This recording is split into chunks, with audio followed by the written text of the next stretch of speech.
1970s, out of which the satanic cult scare. But you don't think that you're not scared that they might set up more courses though, like Bethpage, where in the future? I mean, they can. I'll be on the Champions Tour. I don't care.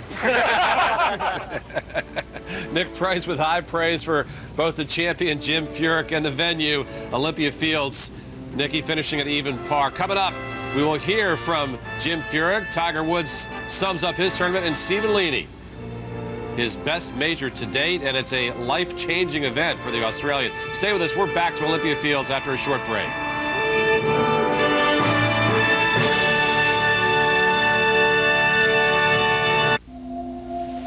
There's a company that can help you find your way in today's financial world. One that knows both sides of wealth, growing it and protecting it. With a full spectrum of financial solutions, advice from skilled professionals, and smart strategies to keep you on course. A company that's been managing wealth for 125 years. We're Prudential Financial, growing and protecting your wealth.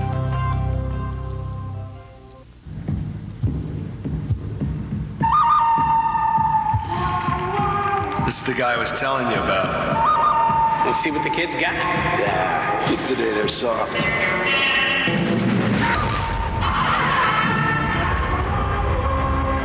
Well, alrighty.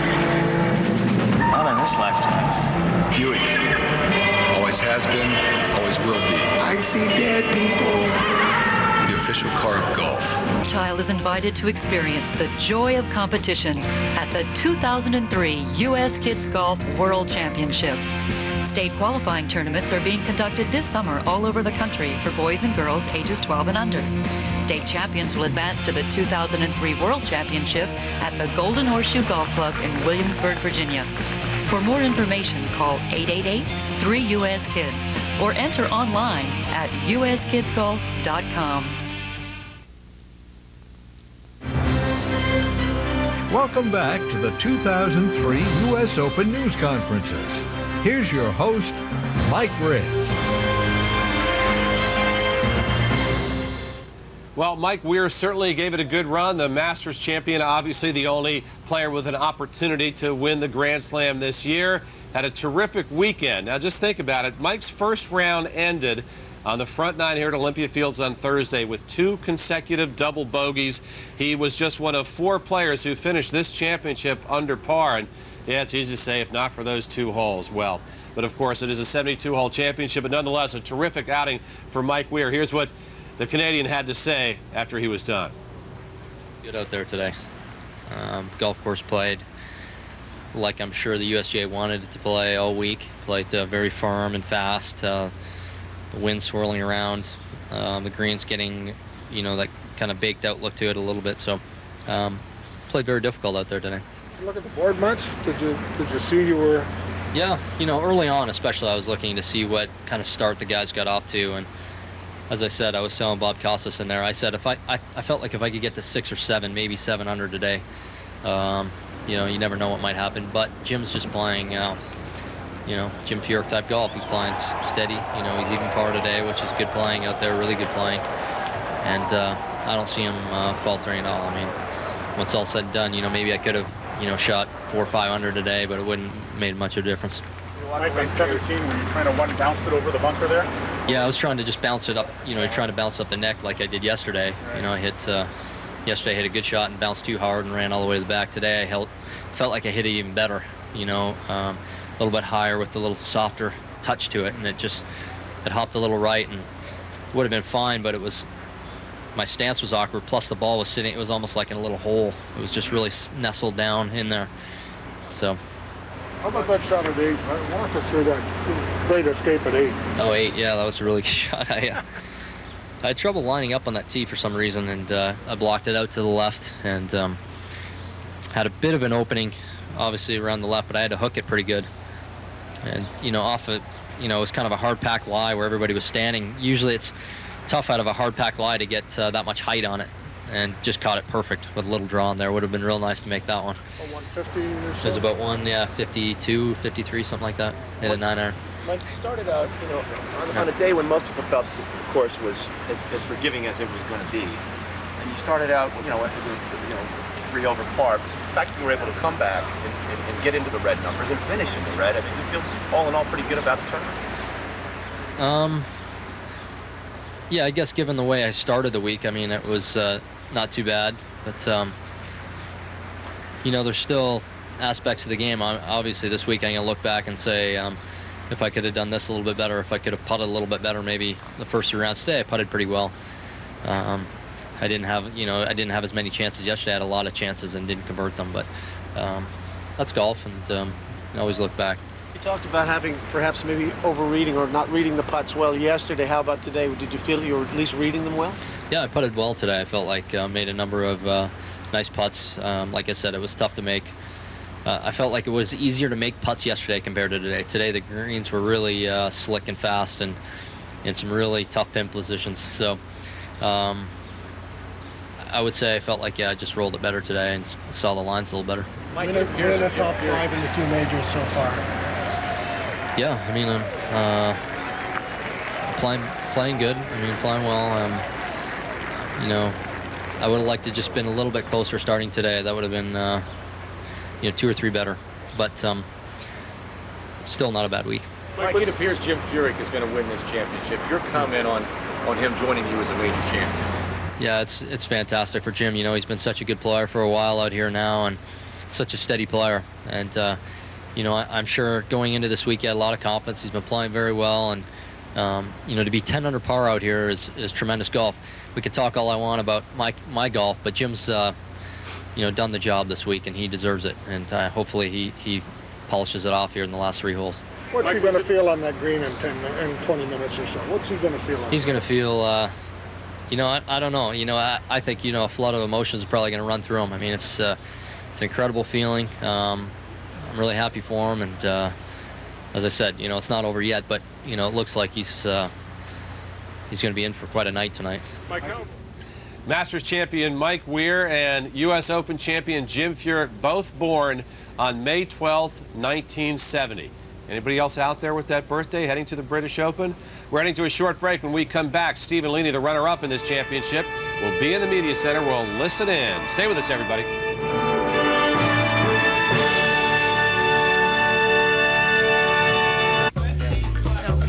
Mr. Trevino, can the XL 3000 really do what you say it can? Are you kidding, son? Grab these and I'll show you. What's this? Follow that ball. Man, that really does go far. Look at that. There it is. Explosive distance and amazing soft feel. And they're about half the price of other premium balls, which means I've got Camp Fair back. Okay, one more time. Where do we stand? Less travel, more video conferences. Limit the cell phone minutes. That's not good enough. We're not leaving this room unless we can cut something else. Can they really keep us here? What about all this stuff? What stuff? All this stuff. What does it cost to create all this? Time, effort, people. How much? It could be millions. Millions. Come on, come on.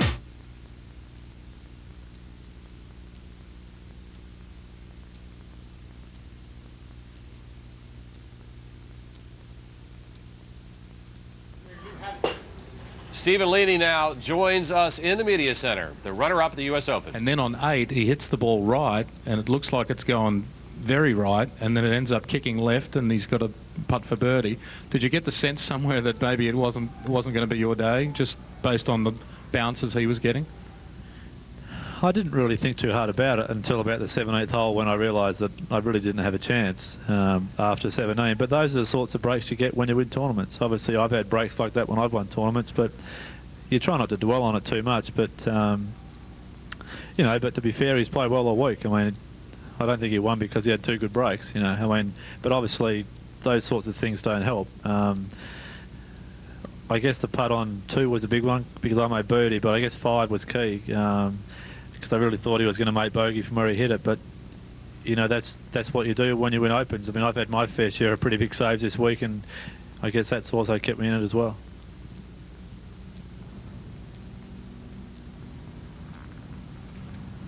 Question here in the aisle. Yeah, just wanted to get your thoughts on your special temporary status now on the PGA Tour? Well, as far as I know, I can join the tour as a temporary member and just get invites, which I haven't really thought about what I'll do with that. I get a start in the NEC and the PGA, and hopefully I can get some invites. But at the moment, I'm happy with the status I have. I'll certainly be back here full time next year. I get all the majors next year, and that was certainly one of the goals at the start of the year. I planned to play 7 or 8 tournaments over here, and I was, hopeful that I could get my card from those particular starts. So it's pleasing in that respect that I've done that. I don't have to go through Q school again and have the joy of missing out by shots and one-shots and stuff. So it's nice that I was able to pull through in that. And I actually used the experience last year where I missed by a shot to help me today, because I don't think there's much more pressure than what there is on the last hole of Q school, to be honest. I mean, it is tough out here today, but I certainly drew on last year's experience, and that helped me this year. Today. Question right here, please. Stephen, Jim was in a similar situation to you, and this was kind of his first time, in the final group, or with a lead going into a major. Can you talk about how you, in retrospect now, feel he held up himself, and how his game held up, and how he handled himself? Well, I mean, he played great. He did what he had to do. He kept the pressure on me. He didn't make enough mistakes that really gave me a chance. I mean, he bogeyed 10, but and 12, and I guess after 12 I thought I had a chance, but he kept hitting the ball in the fairway and kept hitting it on the green, and that really just kept me at arm's length. I mean, I had some chances coming in, but they were sort of outside chances, and I knew if I wasn't really within 2 shots going in the last 4 holes, there's not too many birdie chances, and he just had to keep on hitting the fairways and greens, and that's what he did. I know we talked about this a little bit yesterday, but can you go just a little bit more detail about, what it was that was going through your mind when you were at the start of this year after you'd missed out on Q school? I mean, what were your options? You said you didn't feel like playing golf. I mean, to what extent did you not feel like playing golf, I suppose, and looking back on that now, how happy are you now? Well, I just struggled to put the disappointment behind me, and I just struggled to really get motivated to play, and I just struggled with I was trying to set goals for this year, but I really couldn't block out what happened, because I've always wanted to come here and play, and it was a very big disappointment, and I really felt like I hadn't had much to look forward to at the start of the year. And I guess I played the first 2 weeks like that, but I went back home and played in Perth at the Johnny Walker, and I really just sat down with my sports psychologist and my wife and my parents, and just finally got over it, really, because it was difficult to get over. And I played great there. I finished second, and I guess I've been playing well since then. Question down front on the left.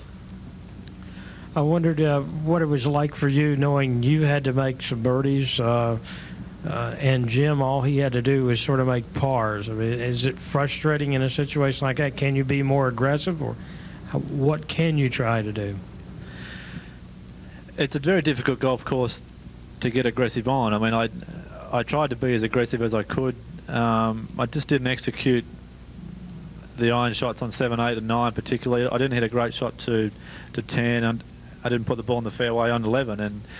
But it was great that I hit a very good shot into 12. I didn't quite stay as close to the flag as what I wanted, and I tried to go at all the flags I could, but unfortunately I didn't hit them as close as what I would have liked. But I certainly felt like I had a chance, I guess, until 17. Once I didn't hit the green on 17, I thought I was going to struggle. But I tried to keep the frame of mind that I just had to keep going at flag sticks, and I guess I was pleased with that. I mean, I kept forcing myself to go at it and not to sort of play away from flags. But it's been hard all week when you're sort of not looking at flags for the first 63 holes. Suddenly you've got to, I guess, change your mindset, and I found that not difficult, but it's just, I guess it's just one of those situations where when you haven't been doing it all week, it's suddenly difficult to start to go at them. Question in the back. Yes, Stephen, I wonder if you could take us back to 93 briefly.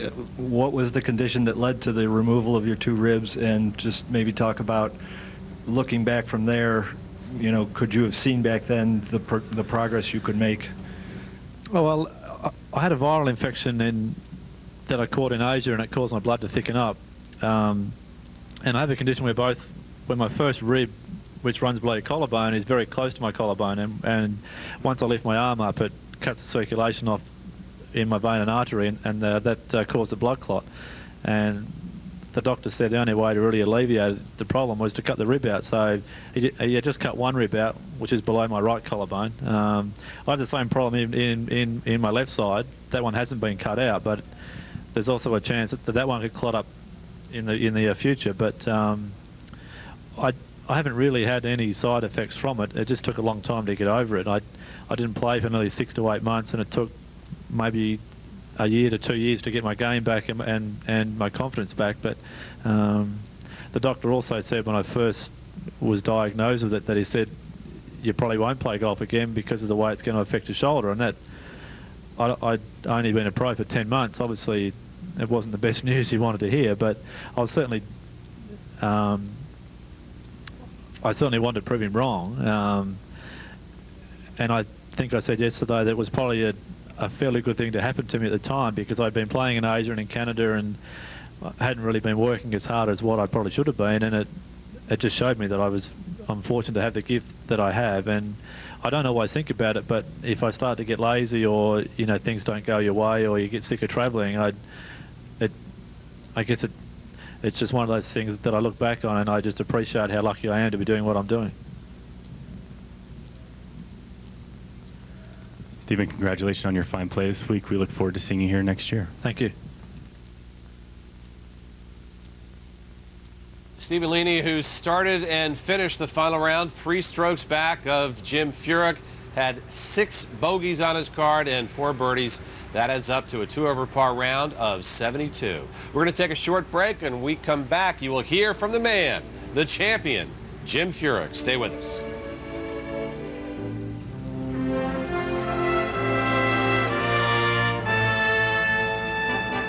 What am I going to do for my children? How am I going to retire? I need someone to help me to make the right decision. I look to Prudential for advice. The options are put on the table, the pros and the cons, they're weighed. I had to start thinking of financial planning, estate planning, retirement.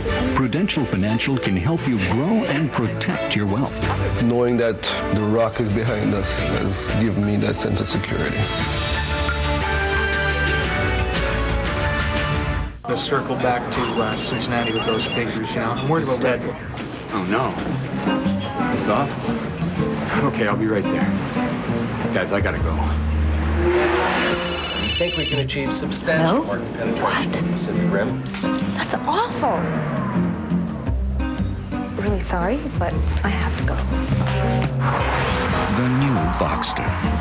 It is perhaps the perfect getaway car. Sure, you want to play the same ball that the pros play, and I don't blame you, but you're going to pay the price unless you play the Top Flight Tour. It's got the same multi-layer construction that 95% of the pros depend on. For the distance and control, they need to win, and I love winning. But Top Flight Tour costs a lot less than other tour balls, so you get tour performance at a price you can afford. Ha! Perfect. I don't know why they don't let me write these commercials. Top Flight Tour, built for pros, priced for you.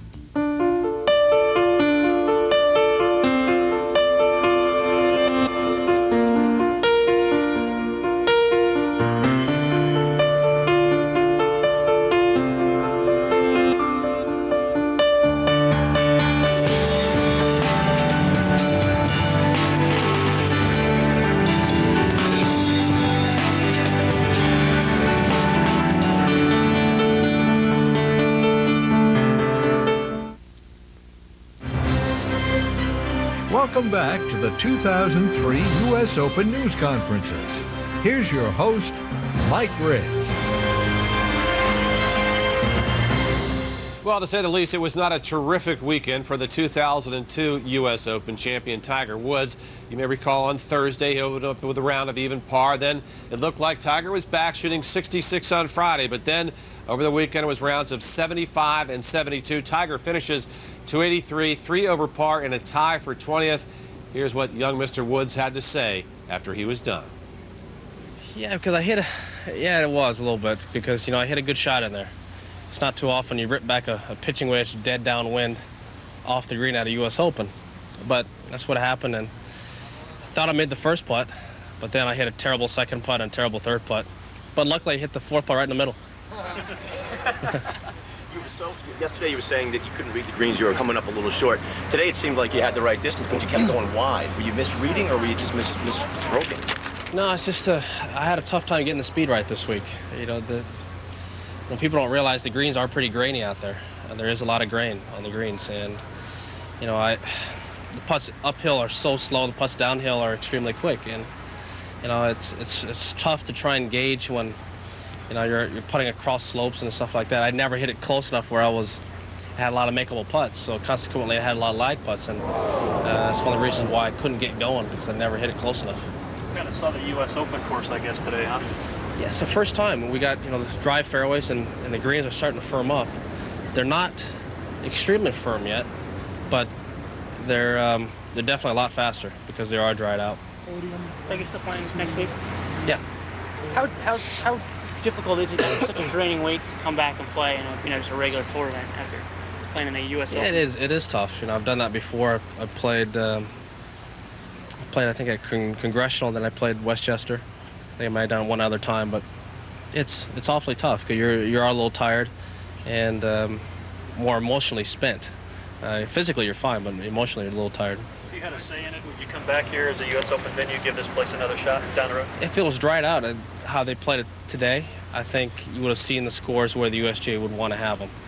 But with the rain, it was never really, it never looked like a USGA event because of how soft the conditions were until today. And today, you look at the board, I think, Jim's the only one under par on the entire first page of the board. I remember in Tulsa, you went out early, you worked through quite a few strokes off the lead. I mean, you seem to have a certain sense of levity out there. You were out having a fun round of golf. Today, it kind of looked like you were beating yourself up a little bit. I mean, was it a frustrating day out there today? Well, it was frustrating the whole week in general because I never got anything going. I was so close to putting it together that, you know, you hit a good shot in there, you miss the slope by just a yard. For instance, number 12 today, hit a great high draw with the driver up against the wind, hit a pitching wedge in there, and I carried it 1 yard too far, so now I'm above the slope. Instead of using the backboard to bring it back where I have a kick in, now I got a tough putt. Hit a great putt, lips out. So I was so close to putting it together this week that from that standpoint, it is frustrating because all I needed was just a little bit of momentum just to get things going. How much more frustrating when you're playing well, but you're not being able to convert? Yeah, that is frustrating, but at least the good side is I'm playing well, not like I'm going out there and, you know, can't hit a shot. I'm hitting good shots, and it's just a matter of getting a few putts in and get the momentum going. Do you think the USGA was maybe a little premature in cutting the rough from 7 to 3.5? Say again? Do you think the USA was maybe premature in cutting the rough from 7 to 3.5 inches on Tuesday and leaving the whole course at the mercy of good or bad weather? That's what they've been doing over the last few years. I think after Congressional, you know, I think the USGA got a pretty good knock of how that golf course was set up. Fairways were wide, but the rough was, you know, 7-8 inches. And if you drove it in there, you had a hard time advancing at 50 yards. And, you know, if you remember that week, a few guys pulled out because they hurt strained ligaments in their wrist. So I think the USGA took that into account, and from then on haven't really set up the golf course as difficult, but it's been more fair, too. Can't they cut it down, though? I mean, say the first round is unfair. Can't they cut it down? Yeah, if they would have been dry like this with the entire week with the rough the way it was, you would have seen some scores that weren't this low, wouldn't be this low. Did you like this venue, Ted? Say again? Did you like this venue? Yeah, it was very fair. It was a very fair golf course. It wasn't a big ballpark like last week.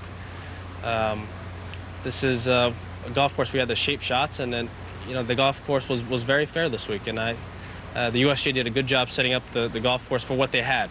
You know, they had some soft conditions. They tried to make it as difficult as they possibly could. When you think of Jim Furyk, what pops into mind? Someone says Furyk. What are your first characteristics or whatever that you think of when you thought? Consistent, without a doubt. The guy is day in and day out, always pretty consistent. Are you one of those guys that thought he was due? I mean, if he holds up, is he the guy that was due to win one of these? Yeah, if you could pick a major championship for him to win, you would figure it would be this one. The way he plays his game and the way the golf course is set up, most U.S. Opens, this is a perfect venue for him. Tiger, how much more? The game, or maybe the Masters, and this shows you're showing people how difficult the game of golf really is. It's not as simple as sometimes they may think it is. I've never thought it to be simple. You know, anyone who plays a game of golf knows that it's not easy, and more importantly, it's very fickle. Tiger, how much more aggressive were you out there today? Like when you walked the first tee, was the goal still, hey, I can win this thing, or did you have a... Well, without a doubt. If I would have posted a good solid number like a 62 or 61, you know, and where the conditions were firming up, you never know. And I got off to a pretty good start, birdied the first, hit driver off the second, and piped it, had a sand wedge in there, and hit it just past the hole, and I don't know how it didn't go in, but that's kind of indicative of how the week went. How many drivers did you hit today? A lot more than yesterday, right? Yeah, probably about 6 today total. Tiger, what do you know about blind? A lot of blind shots. That's about it. You've always talked about the majors meaning so much to you, and you know, with the last 4 not having the wins, do you become more focused now? You've always been a golfer who, you know, can be determined, be focused, and set your eye on something. Are you now more focused than even before on the next couple majors? No, I don't see how that's possible. And that's my ultimate goal, is to win championships. And you know, these are the biggest championships, and you know, all you can do is give it your best. And I gave it my best this week. I was just close to putting it together, but I just didn't quite put it together. Ever try to swing like Furyk? Are you back? Ever try to swing like it? Swing like Jim? Yeah, I have actually. You know, Butch has got some videotape of him swinging. It's you know what's more amazing? It's not the reroute of his swing. It's the width he has on the bottom at impact, where his right elbow is. I mean, you could never really teach someone to put their right elbow behind their body at impact, but that's what it is, and you know, it hits the ball very, very straight that way. Tiger Woods on this U.S. Open champion, Jim Furyk. We're going to take a short break, and when we come back to Olympia Fields, you'll hear from the champion. Stay with us, everybody.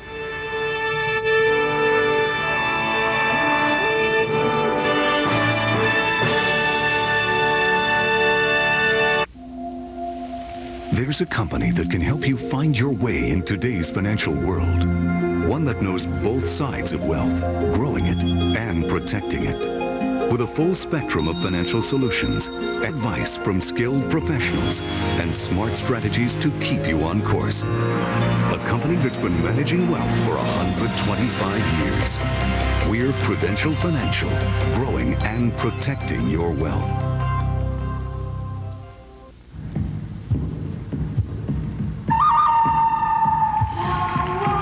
This is the guy I was telling you about. Let's see what the kids got. Yeah, kids today, they're soft.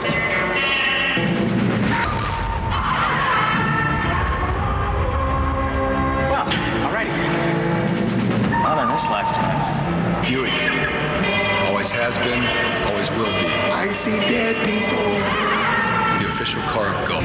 Your child is invited to experience the joy of competition at the 2003 U.S. Kids Golf World Championship. State qualifying tournaments are being conducted this summer all over the country for boys and girls ages 12 and under. State champions will advance to the 2003 World Championship at the Golden Horseshoe Golf Club in Williamsburg, Virginia. For more information, call 888-3US-KIDS or enter online at uskidsgolf.com.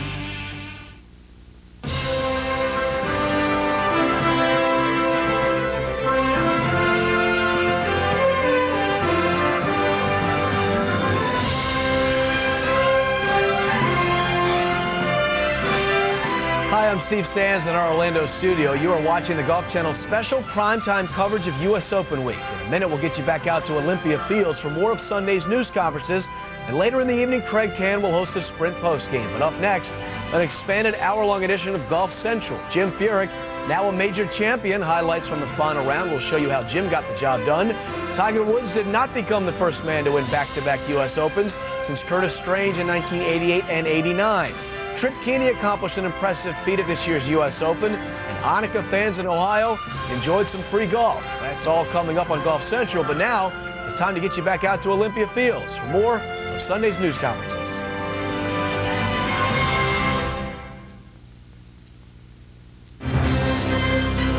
Welcome back to the 2003 U.S. Open news conferences. Here's your host, Mike Riggs. still waiting for Jim Furyk to arrive in the media center, and as soon as he does, we'll get to his news conference. But let's get back to Tiger Woods. It's now 4 major championships in a row that Tiger has not won, and for anyone else, it wouldn't mean anything. But of course, for what we have learned to expect from Tiger, it seems like a major upset. So after his round today, Tiger was asked, is golf the most difficult sport for an athlete to be consistent? I think the hardest thing about this sport is that you're out there by yourself. You have no one to rely on. You know, if you get it going sideways, you get it going bad, you know, all one to bail you out is yourself. And when you're playing great, it's a great game. When you're playing bad, it's a lonely world out there. So how many, where are you sitting on that? What's that? Random testing of drivers? No, I don't. I want to see everyone should be tested, period. Everyone. When? First tee, done. First day Thursday or No, first day every day. I talked to the commissioner about that. I'm a big proponent of that. Do you think that's because there are people out there using drivers that may be outside the limit?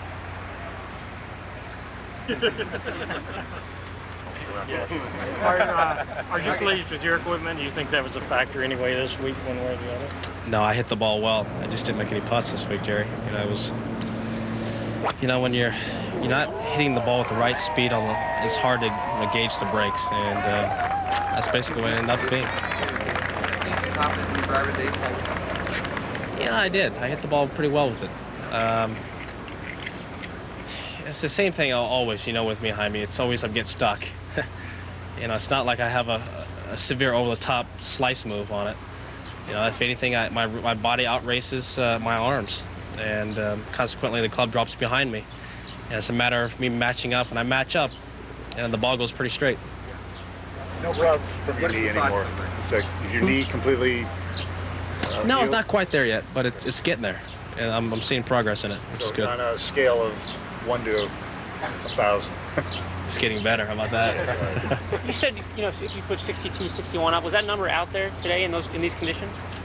If I would have had everything, absolutely everything go my way, then maybe. Yeah, you have to get lucky. You have to play one of the best rounds you've ever played in your life, and have absolutely everything go your way too at the same time. And the moons and the stars have to line up perfectly. And then your second shot on 10, I think it was, you kind of walked up to it and just really quickly took it. I think everyone was sort of, did he shoot? I mean, can you quantify your rage at that point? I don't know.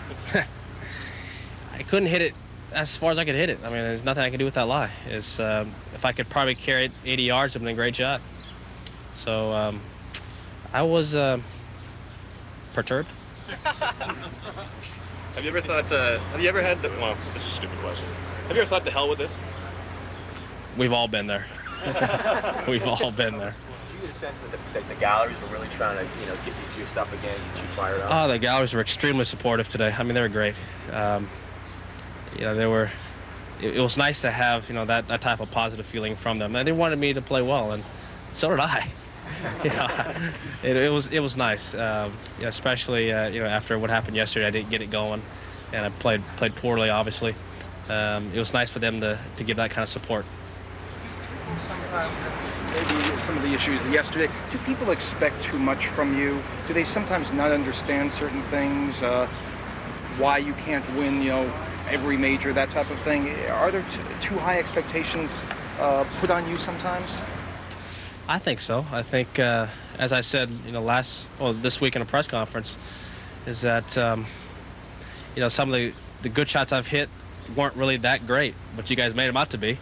And the shots that I've hit poorly really aren't that poor. So it's somewhere in between, and I think that's where the expectations go. When I win, obviously everything seems, you know, you can never lose, and all of a sudden, you know, I don't win a couple tournaments. All of a sudden, just like you said yesterday. He remembers everything. I remember in '97, a certain ESPN reporter, who I will not name, made a comment one time when you were tearing things up and said, "This young man just might win every tournament he enters." And I remember thinking at the time, this is golf. I mean, that's just, it's just bizarre. I could say that, you know. I mean, you know, you would like to. That's your ultimate. That's your goal, is to go out there and win every time you compete. But is that going to happen? No, that's not going to happen. But there's one thing you can control. That's your effort level. And if you can give it everything you got all the way around, you can't be too disappointed with yourself.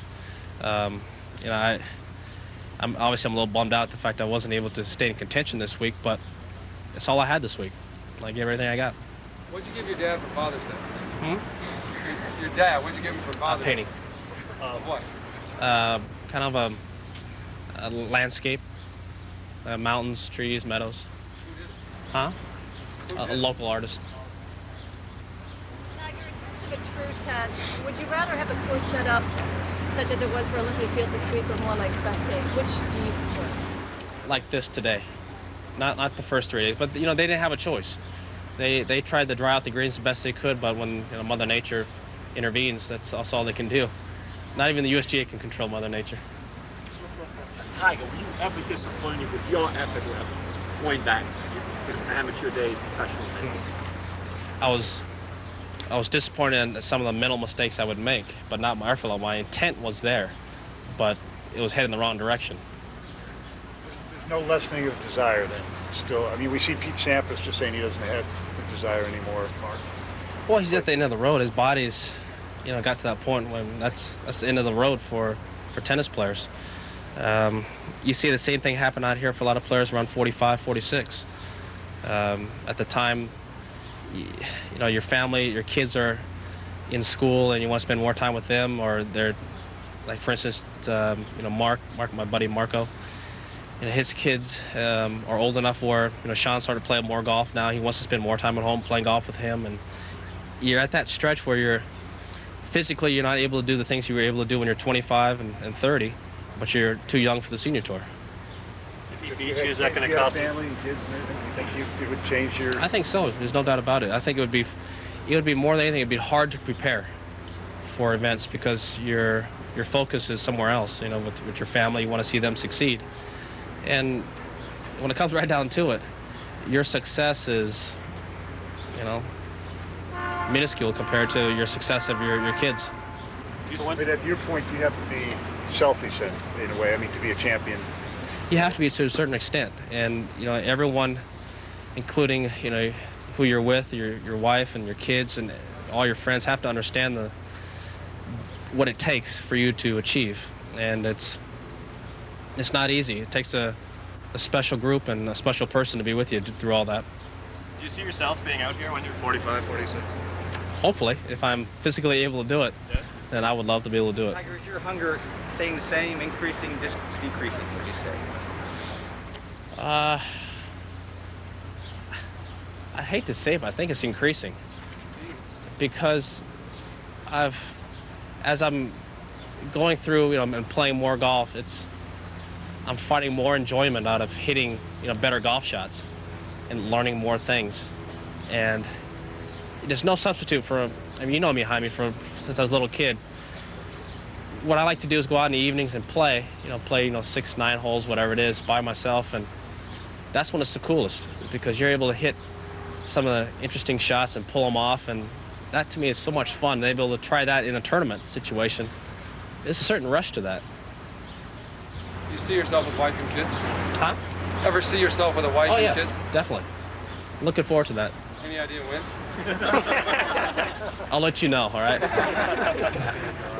Tiger saying he's looking forward to becoming a family man, but not giving us any idea as to when. Perhaps the biggest news coming out of his news conference was the fact that Tiger now goes public and says that he thinks that every player's driver should be tested before every round on the PGA Tour, and he has talked to the PGA Tour Commissioner Tim Finchem just about that. So we'll see what happens down the line, because obviously Tiger's opinion is worth something. We're going to take a short break, and we'll come back with much more from Olympia Fields. Stay with us, everybody.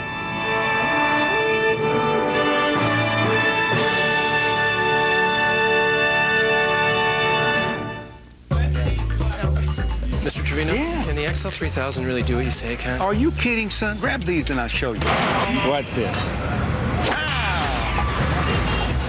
Follow that ball. Man, that really does go far. Look at that. There it is. Explosive distance and amazing soft feel. And they're about half the price of other premium balls, which means I've got Camp Fair back. Okay, one more time. Where do we stand? Less travel, more video conferences. Limit the cell phone minutes. That's not good enough. We're not leaving this room unless we can cut something else. Can they really keep us here? What about all this stuff? What stuff? All this stuff. What does it cost to create all this? Time, effort, people. How much? It could be millions. Millions. Come on. I want to tell you. You shoot 75 or 105. Count on one-on-one service at Stony Hill Custom Golf, the Northeast's largest custom club fitting center. Using state-of-the-art technology, our certified custom club fitters will analyze your swing to help you find the right club for your game and your budget. Don't forget to visit Stony Hill Custom Golf Shop for all your golfing necessities with exceptional service, selection, and prices, plus a driving range, repair center, putting, fitting studio, and so much more. Stony Hill Custom Golf is a golfer's haven. I've got a secret to tell you. I usually don't talk price, but with this new Lexus of Westport ES, I simply can't hold back. It's $399. I haven't been able to offer $399 on an ES since my son's school nurse needed my best deal, and that was 4 years ago. You can't resist this deal. Expand your boundaries. Come to Westport for your new Lexus ES. At $399, I'll save you lots of money. Welcome back to the 2003 U.S. Open News Conferences. Here's your host, Mike Riggs. Many will always remember this U.S. Open Championship for the performance of Tom Watson at 53 years old, the co-leader after the first round, and of course, his caddy, Bruce Edwards, who was diagnosed within the past year with Lou Gehrig's disease. What a sight they were for 72 holes here at Olympia Fields. Tom was asked after his round was over on this Sunday what he will remember most about this championship. Well, there are a lot of memories about the Open. I think first and foremost are the feelings and emotions that we had on the first day when I shot 65. We, meaning Bruce and I.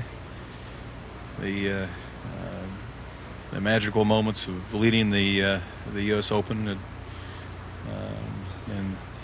which caused really an outpouring of emotion from not only each other but from people around us, the players, the galleries, people from TV, you people. It's been heartwarming. Hope it translates into some action. That's what I hope it does. Walking up 18, what were you thinking? What were you saying to Bruce? I was repeating what he said to me. He said, well, we'll be back. I said, I'm going to have to win the Senior Open at Toledo, at Inverness. We'll be back next year at Shinnecock. Will he come to Britain with you? He's not coming to Britain with me, no. No?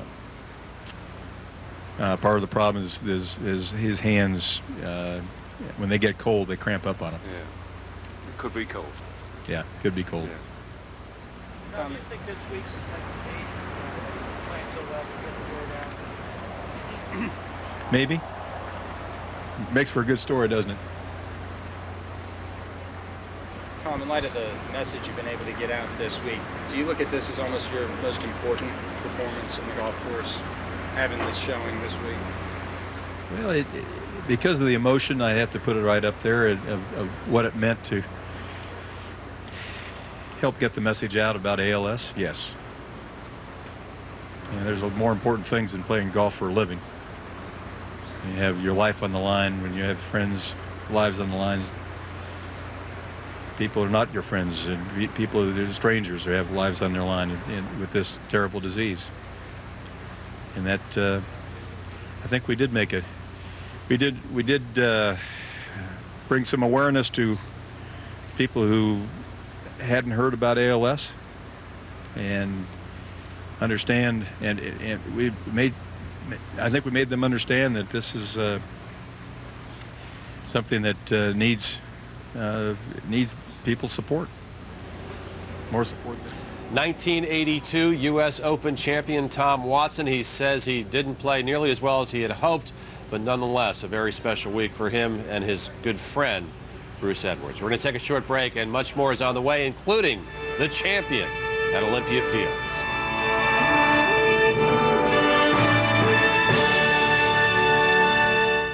What am I going to do for my children? How am I going to retire? I need someone to help me to make the right decision. I look to Prudential for advice. The options are put on the table, the pros and the cons are weighed. I had to start thinking of financial planning, estate planning, retirement. Prudential Financial can help you grow and protect your wealth. Knowing that the rock is behind us has given me that sense of security. Let's circle back to Cincinnati with those figures. You know, I'm worried about Red Bull. Oh no. It's off? Okay, I'll be right there. Guys, I gotta go.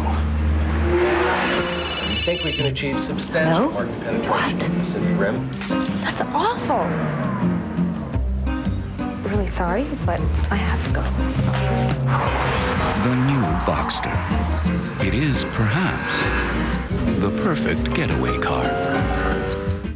The Golf Channel Friday. Happy belated 50th birthday to Craig Stadler and welcome to the Champions Tour. Watch the Walrus go for broke as he joins the race for the Charles Schwab Cup at the Farmers Charity Classic on the Golf Channel.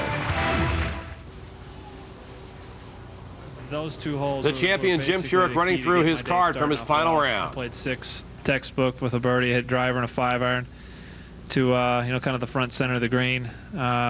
Although I left the putt a little short, about 3 feet short. I 2-putted from about 30 feet there and made birdie. I bogeyed 10. I hung a 3-wood out to the right and got too close to the lip of the bunker. So I laid up with a pitching wedge, hit my 6-degree wedge a little too hard, about 25 feet behind the hole, and 2-putted there for bogey. 12. That was just a very difficult pin placement. I pulled my driver a little bit and hit it in the shortcut on the left, and I think my best shot of the day was the second shot I hit there. I rifled a 5-iron right at the stick. I was licking my chops and thinking about how good a shot it was, and it landed about 4 yards short of the green and ended up about 40 yards from the pin. So I went from my best shot of the day to really struggling to make bogey. I hit a pretty good wedge up on top of the green, but again, about 30 feet behind the pin, and had to hit a great putt to just kind of lag it down there about a foot by and knock that in for, actually it's probably a couple feet by, and knock that in for bogey. 14, I hit a 3-wood off the tee and a pitching wedge to about 3 feet. And I left the club, and first thing I said was be right, because I thought it was a perfect golf shot, and I was hoping it would be close. And that pretty much gave me the buffer I needed for the rest of the day. I played solid the rest of the way in, and 17 was just difficult today. I got a little geared up on the way in. I hit a 3-iron over the 17th green, and I just physically can't do that, so I can't figure out how that ball went so far. Pitched it short, which I should have knocked it by the hole, and the first putt went 6 feet by. I was I was a mess at this point, but I knocked the 6-footer in, made the bogey, and went to the 18th tee, asked my caddy what we needed to hit off the tee.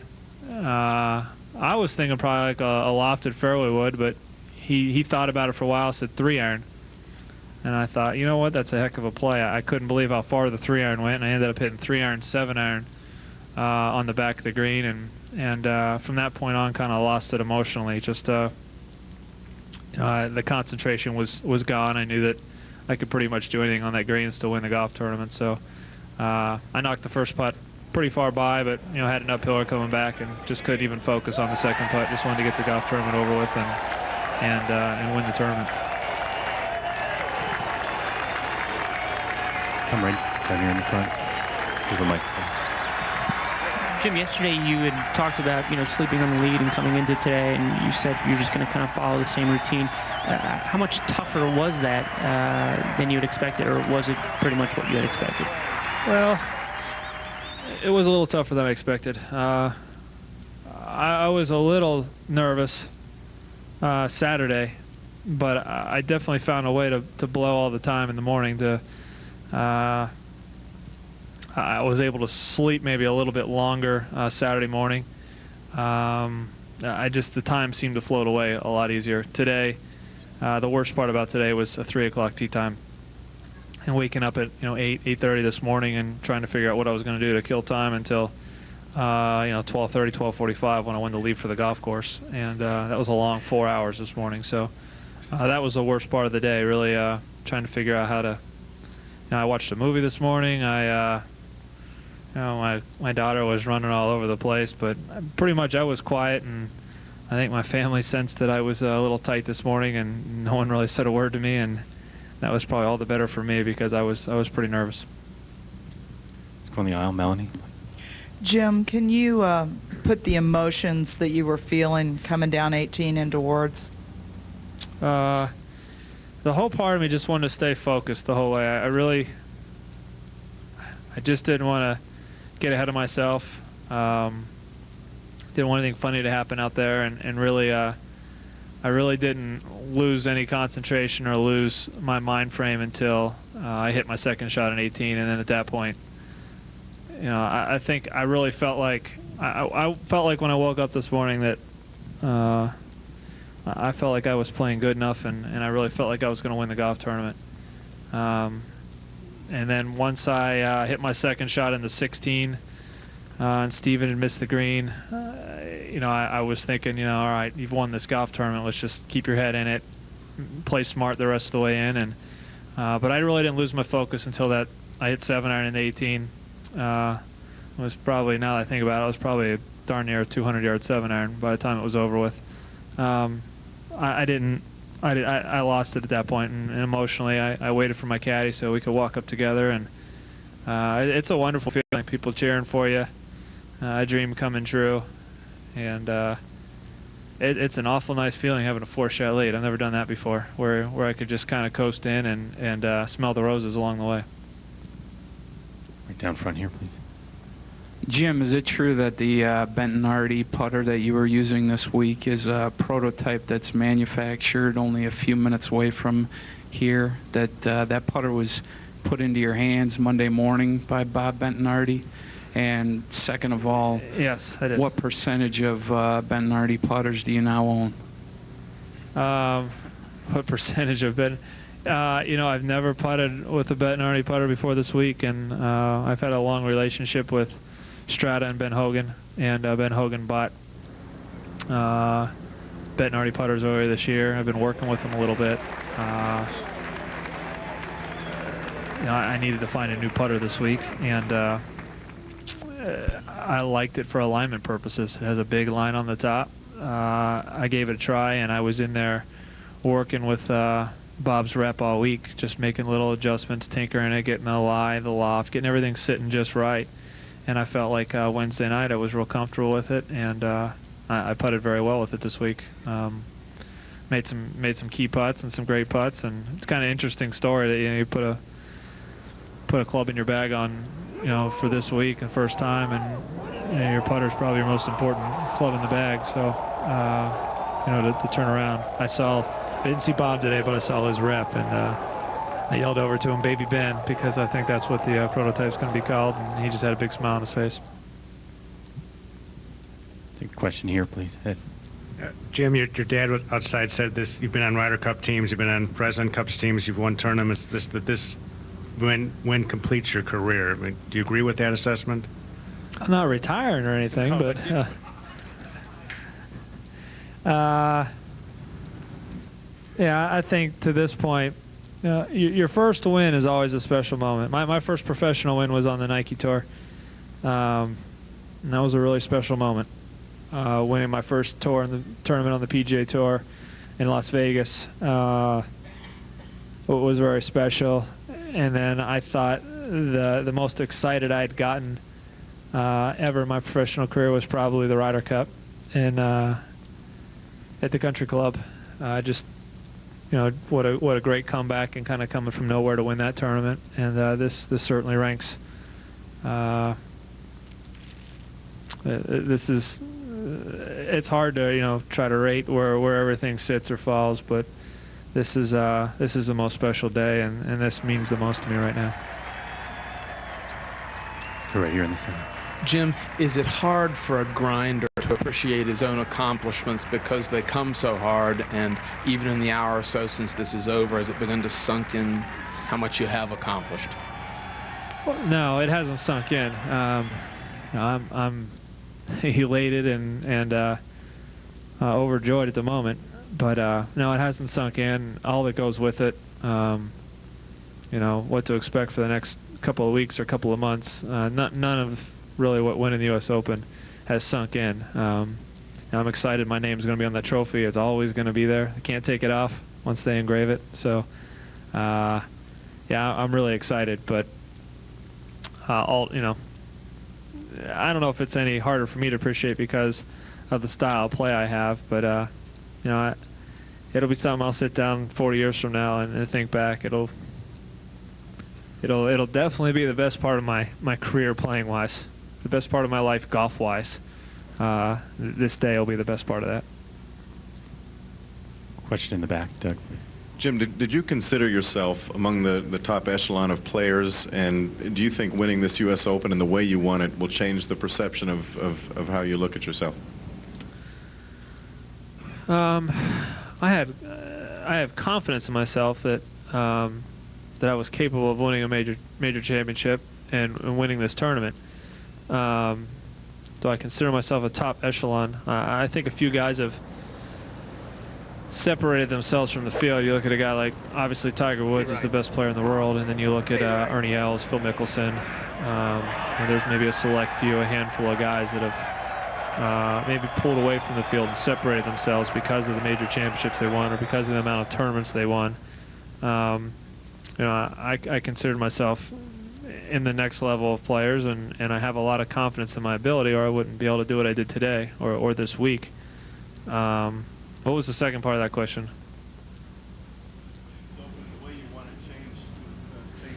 Well, I mean, I'm no better a player today than I was yesterday just because I won the U.S. Open.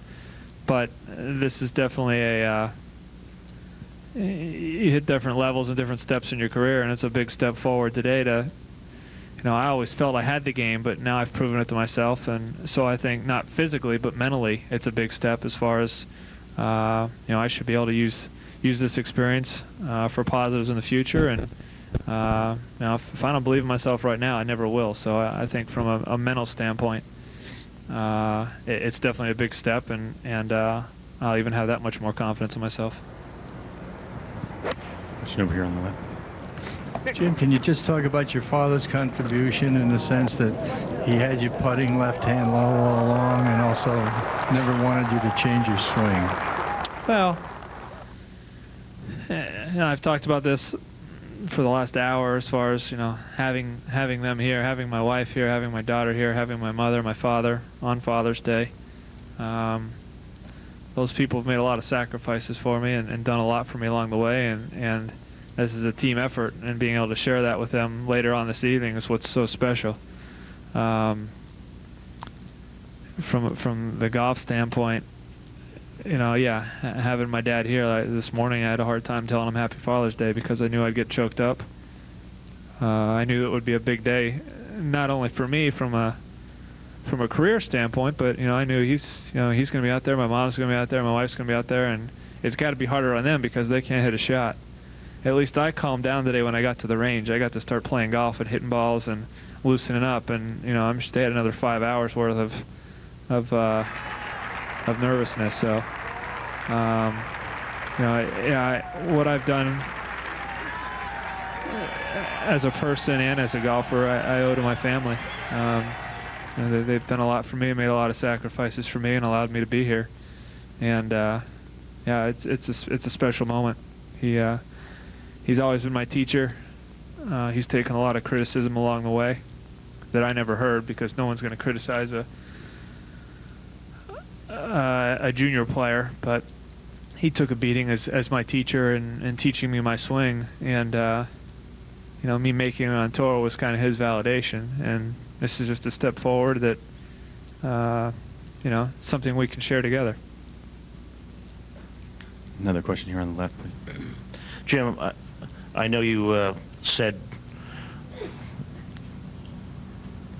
yesterday you were not... I can hear. I was just looking over there. I know. Sorry.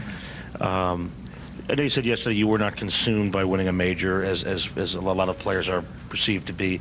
You've got a lot of friends in those locker rooms that have been grinding for a long time and haven't won majors.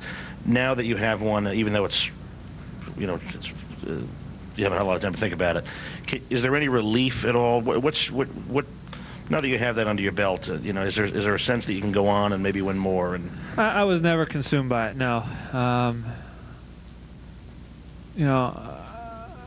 I don't want to be critical, and so I'm not. I understand what I don't really understand what you all do for a living. You probably can't totally understand what I do for a living either. I mean, I generally get the idea, and I realize you have to write the story, and you know, there's some players out there that have had phenomenal careers and haven't won a major championship, and they get the label, and you know, I was never consumed by it, and I said last night, sitting here in the same chair, that if I played my entire career and never won a major championship, you know, I could live that. I could live with that.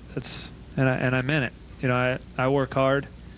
I do my best out there, and if it never happens, it never happens. I've been very lucky in what I've been able to accomplish and what I've been able to do because of golf, and I would have been fine with it. It's definitely icing on the cake, and we get judged as players by tournaments won. I get that quite often. I get the whole top 10 thing, that, you know, I have a lot of top 10s and I'm consistent, and that's a great point, but I don't win enough. And, you know, that's part of it.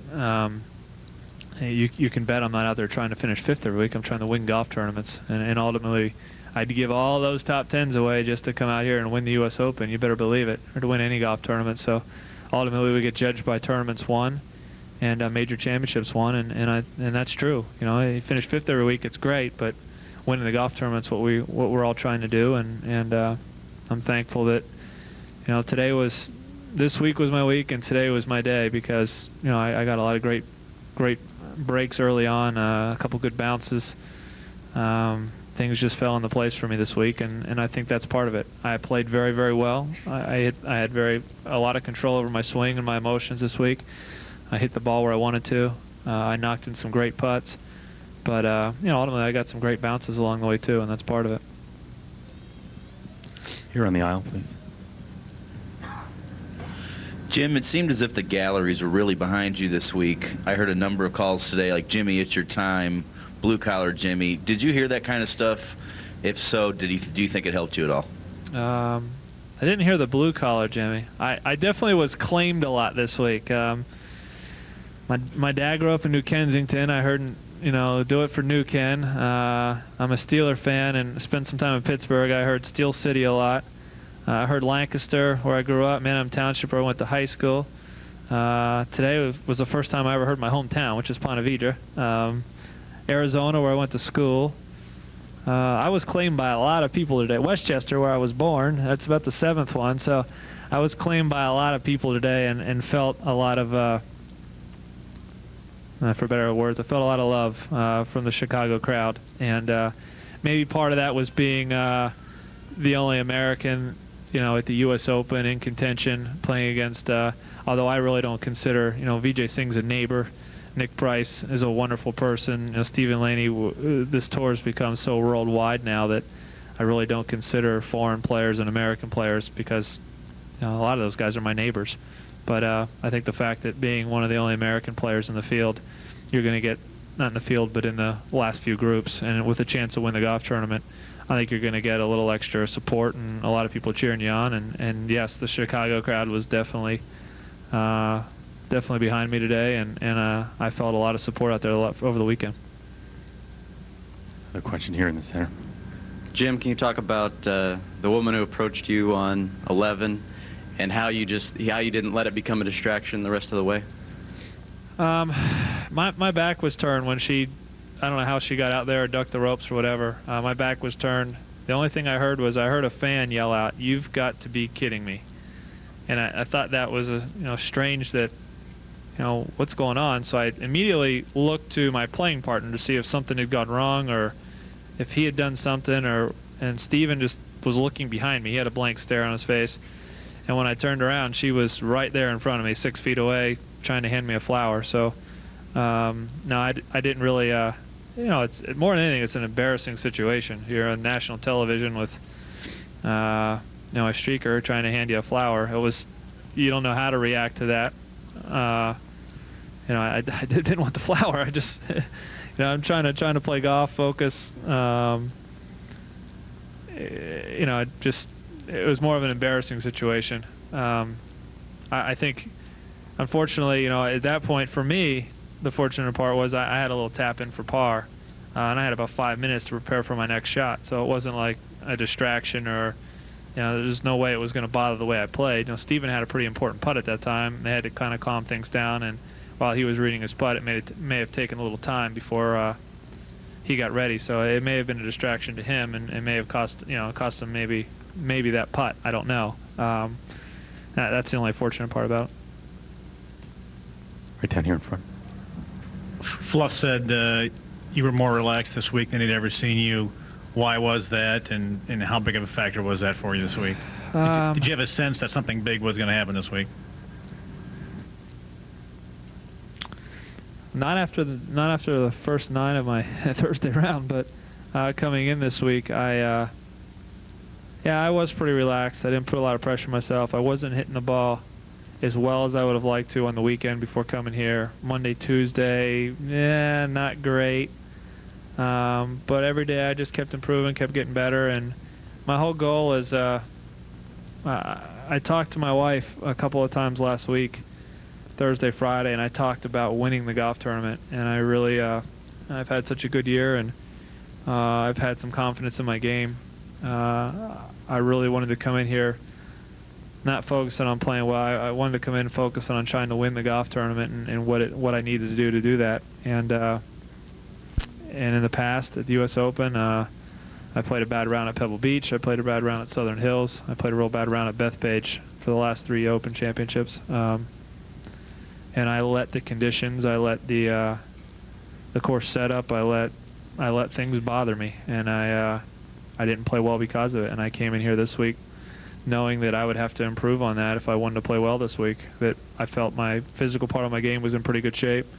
I felt like my mental attitude has been good all year, but if I was to improve on how I played in the last 3 U.S. Opens, I was going to have a better attitude. It's okay. It's okay. We'll get you some food. I'm just gonna have to improve on my attitude, and it showed this week. And I think my dad told me I was a little bit more relaxed early in the week. In fact, I asked him if he thought I was, and he agreed. And it's interesting that Mike says that, but he picks up on a lot of things like that. Just come right here on the aisle, please. Jim, on a lighter note, is my memory correct? The first event you ever played as a professional, you had a hole-in-one, didn't get the car, and does this erase that disappointment? I forgot about that disappointment a long time ago. That was the St. Louis Open, was my first professional event. They were awarding a car, probably about $10,000 to the first hole-in-one, and although I made a hole-in-one, there was one about an hour and a half before me, so yeah, that money was worth more than the first prize check. I definitely wanted the cash, but it definitely. I forgot about that a long time ago. Someone asked me about that. I made quite a few hole-in-ones. I never got a darn car for it, but I've also been lucky. I haven't had to buy too many beers either, so I guess it all evens out in the end. I'm gonna take one last question in the back here. And Jim, one of the places I claimed you, speaking with some people at Media Heights Golf Club in Lancaster, you were a junior member there at 16. Is that correct? Yes. I didn't get the first part of the question, actually. You talked about Media Heights, but I was a member there at 16, but I didn't get the rest of the words for some reason. No, I'm basically just asking, can you talk a little bit about your time at Media Heights? There's some stories about marathon practice sessions and the course being kind of tight and narrow and shaping your game a little bit. I'm a hard worker, and that showed. I think my father's a very hard worker and a perfectionist, and I inherited a lot of that. Sometimes for both of us, probably to a fault. But they tell stories about guys, playing the front nine, coming by, and I was still in the same bunker when they teed off and when they hold out on 9, and they play the back 9, and I was in the same darn bunker. They don't know if I ate lunch or anything in there between, but I was in the same bunker when they finished, and I'm sure some of those stories got embellished. Some of them are true. I know the green superintendent there wanted to wring my neck a few times.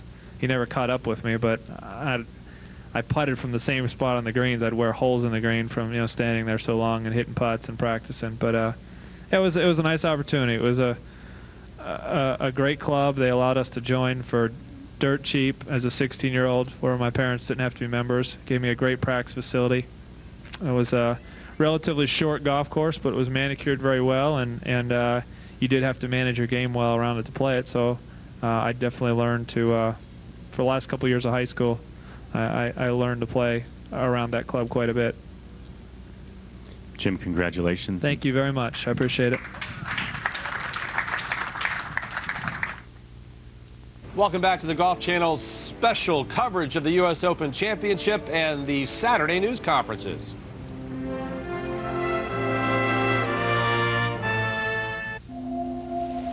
There's a company that can help you find your way in today's financial world.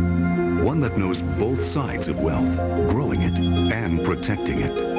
With a full spectrum of financial solutions, advice from skilled professionals, and smart strategies to keep you on course. A company that's been managing wealth for 125 years. We're Prudential Financial, growing and protecting your wealth.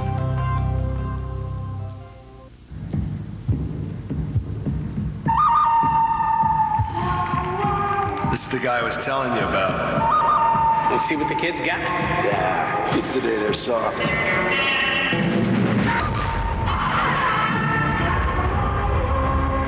Well, all right. Not in this lifetime. Buick. Always has been, always will be. I see dead people. The official car of golf. Your child is invited to experience the joy of competition at the 2003 U.S. Kids Golf World Championship. State qualifying tournaments are being conducted this summer all over the country for boys and girls ages 12 and under. State champions will advance to the 2003 World Championship at the Golden Horseshoe Golf Club in Williamsburg, Virginia. For more information, call 888-3US-KIDS or enter online at uskidsgolf.com.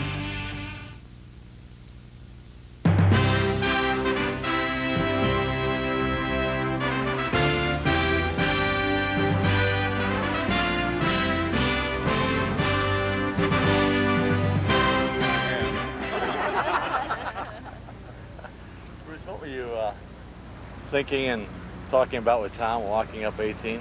I said to him that, I said, you know what, Tom? I said, I was thinking this morning, we will be at another U.S. Open. I said, because you're going to win at Inverness in the Senior Open by 5 shots.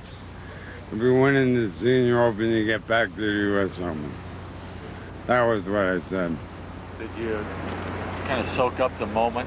Yeah, I did. I mean, it's hard not to because, like I said, this might be my last U.S. Open, and so you look around, you think of the shot 21 years ago today, and how grateful and how lucky I've really been. That was the feeling. Not, oh, it was me, how lucky I've been.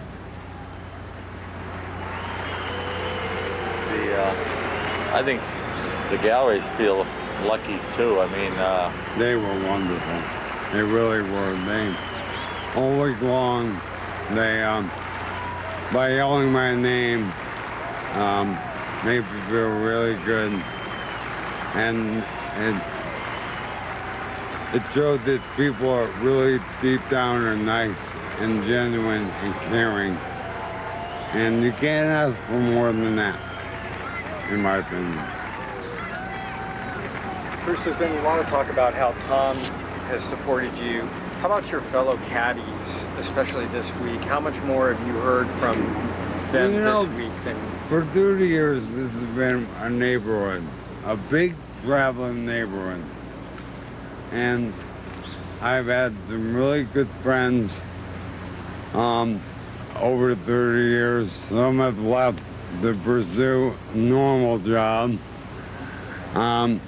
But overall, it's a great group of people out here.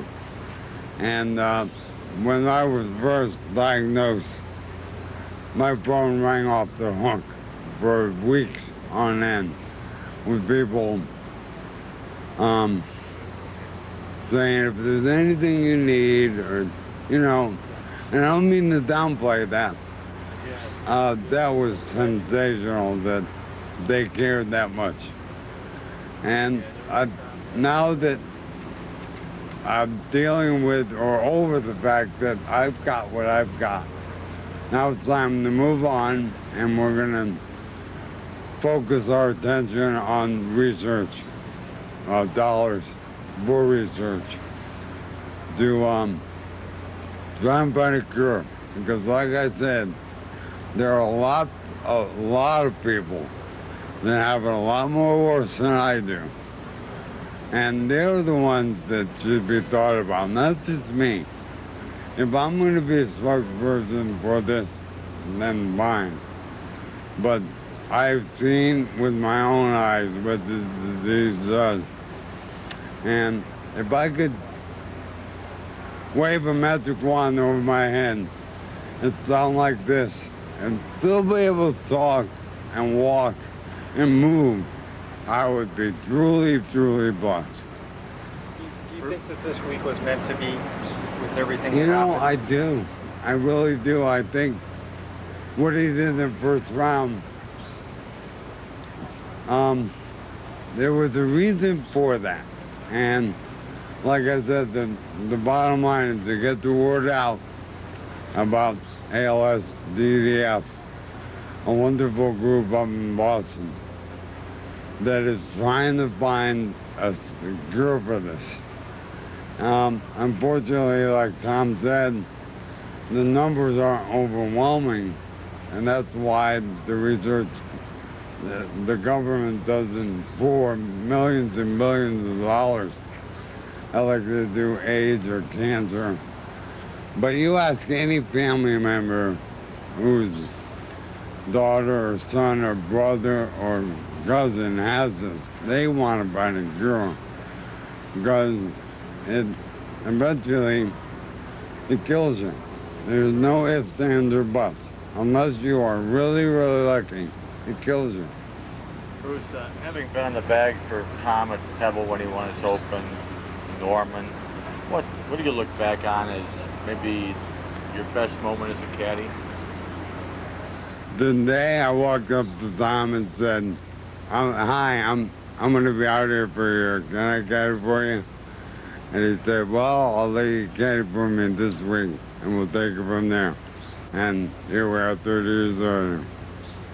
That really, meeting him, working for him, has been the best thing in my life, without a doubt.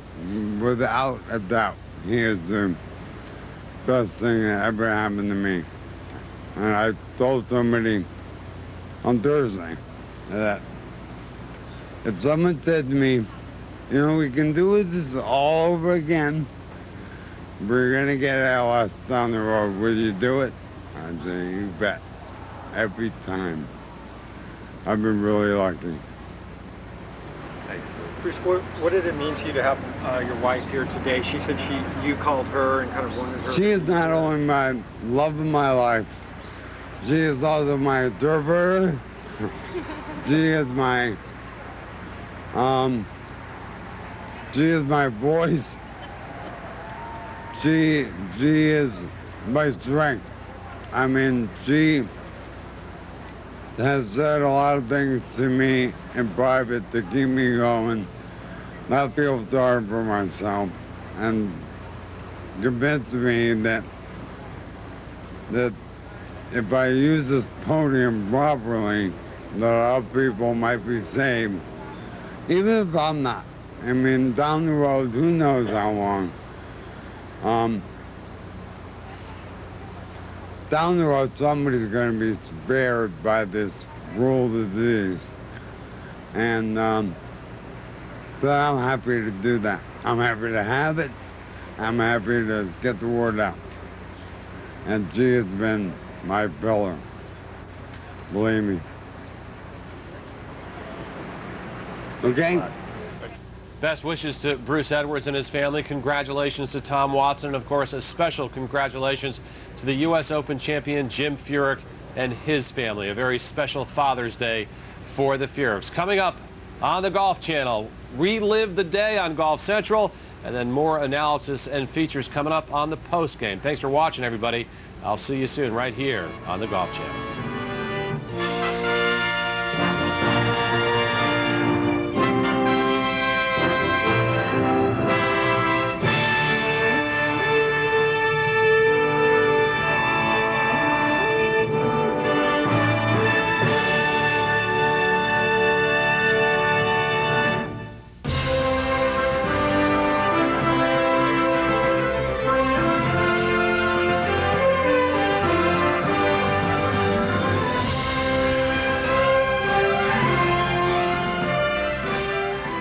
I'm Steve Sands. Welcome back to Orlando for the Golf Channel special primetime coverage of U.S. Open Week. In an hour, Craig Cann will host the Sprint postgame.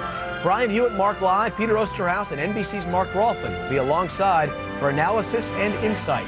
Coming up next as the Golf Channel special primetime U.S. Open Week coverage continues, an expanded hour-long Golf Central. All hail Jim Furyk, who completely dominated Olympia Fields. Speaking of the golf course, was it up to U.S. Open standards? Ricky Barnes was a media and fan darling, but was he the low amateur? And in golf news outside of Illinois, Annika was involved in a 4-woman playoff. Golf Central takes over for the next hour. Brian Hammonds and Jennifer Mills are at Olympia Fields covering the United States Open.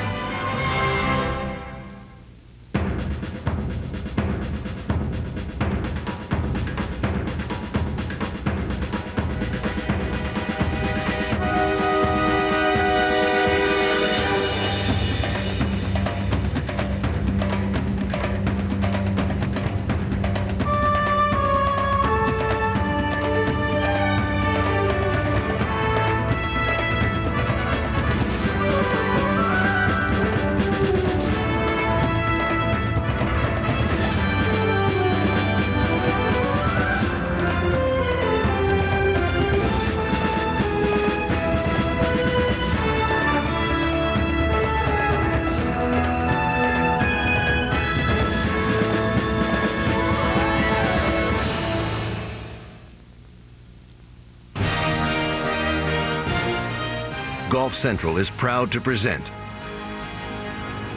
expanded coverage of the United States Golf Association's premier event, the 103rd United States Open Championship from Olympia Fields Country Club in Olympia Fields, Illinois.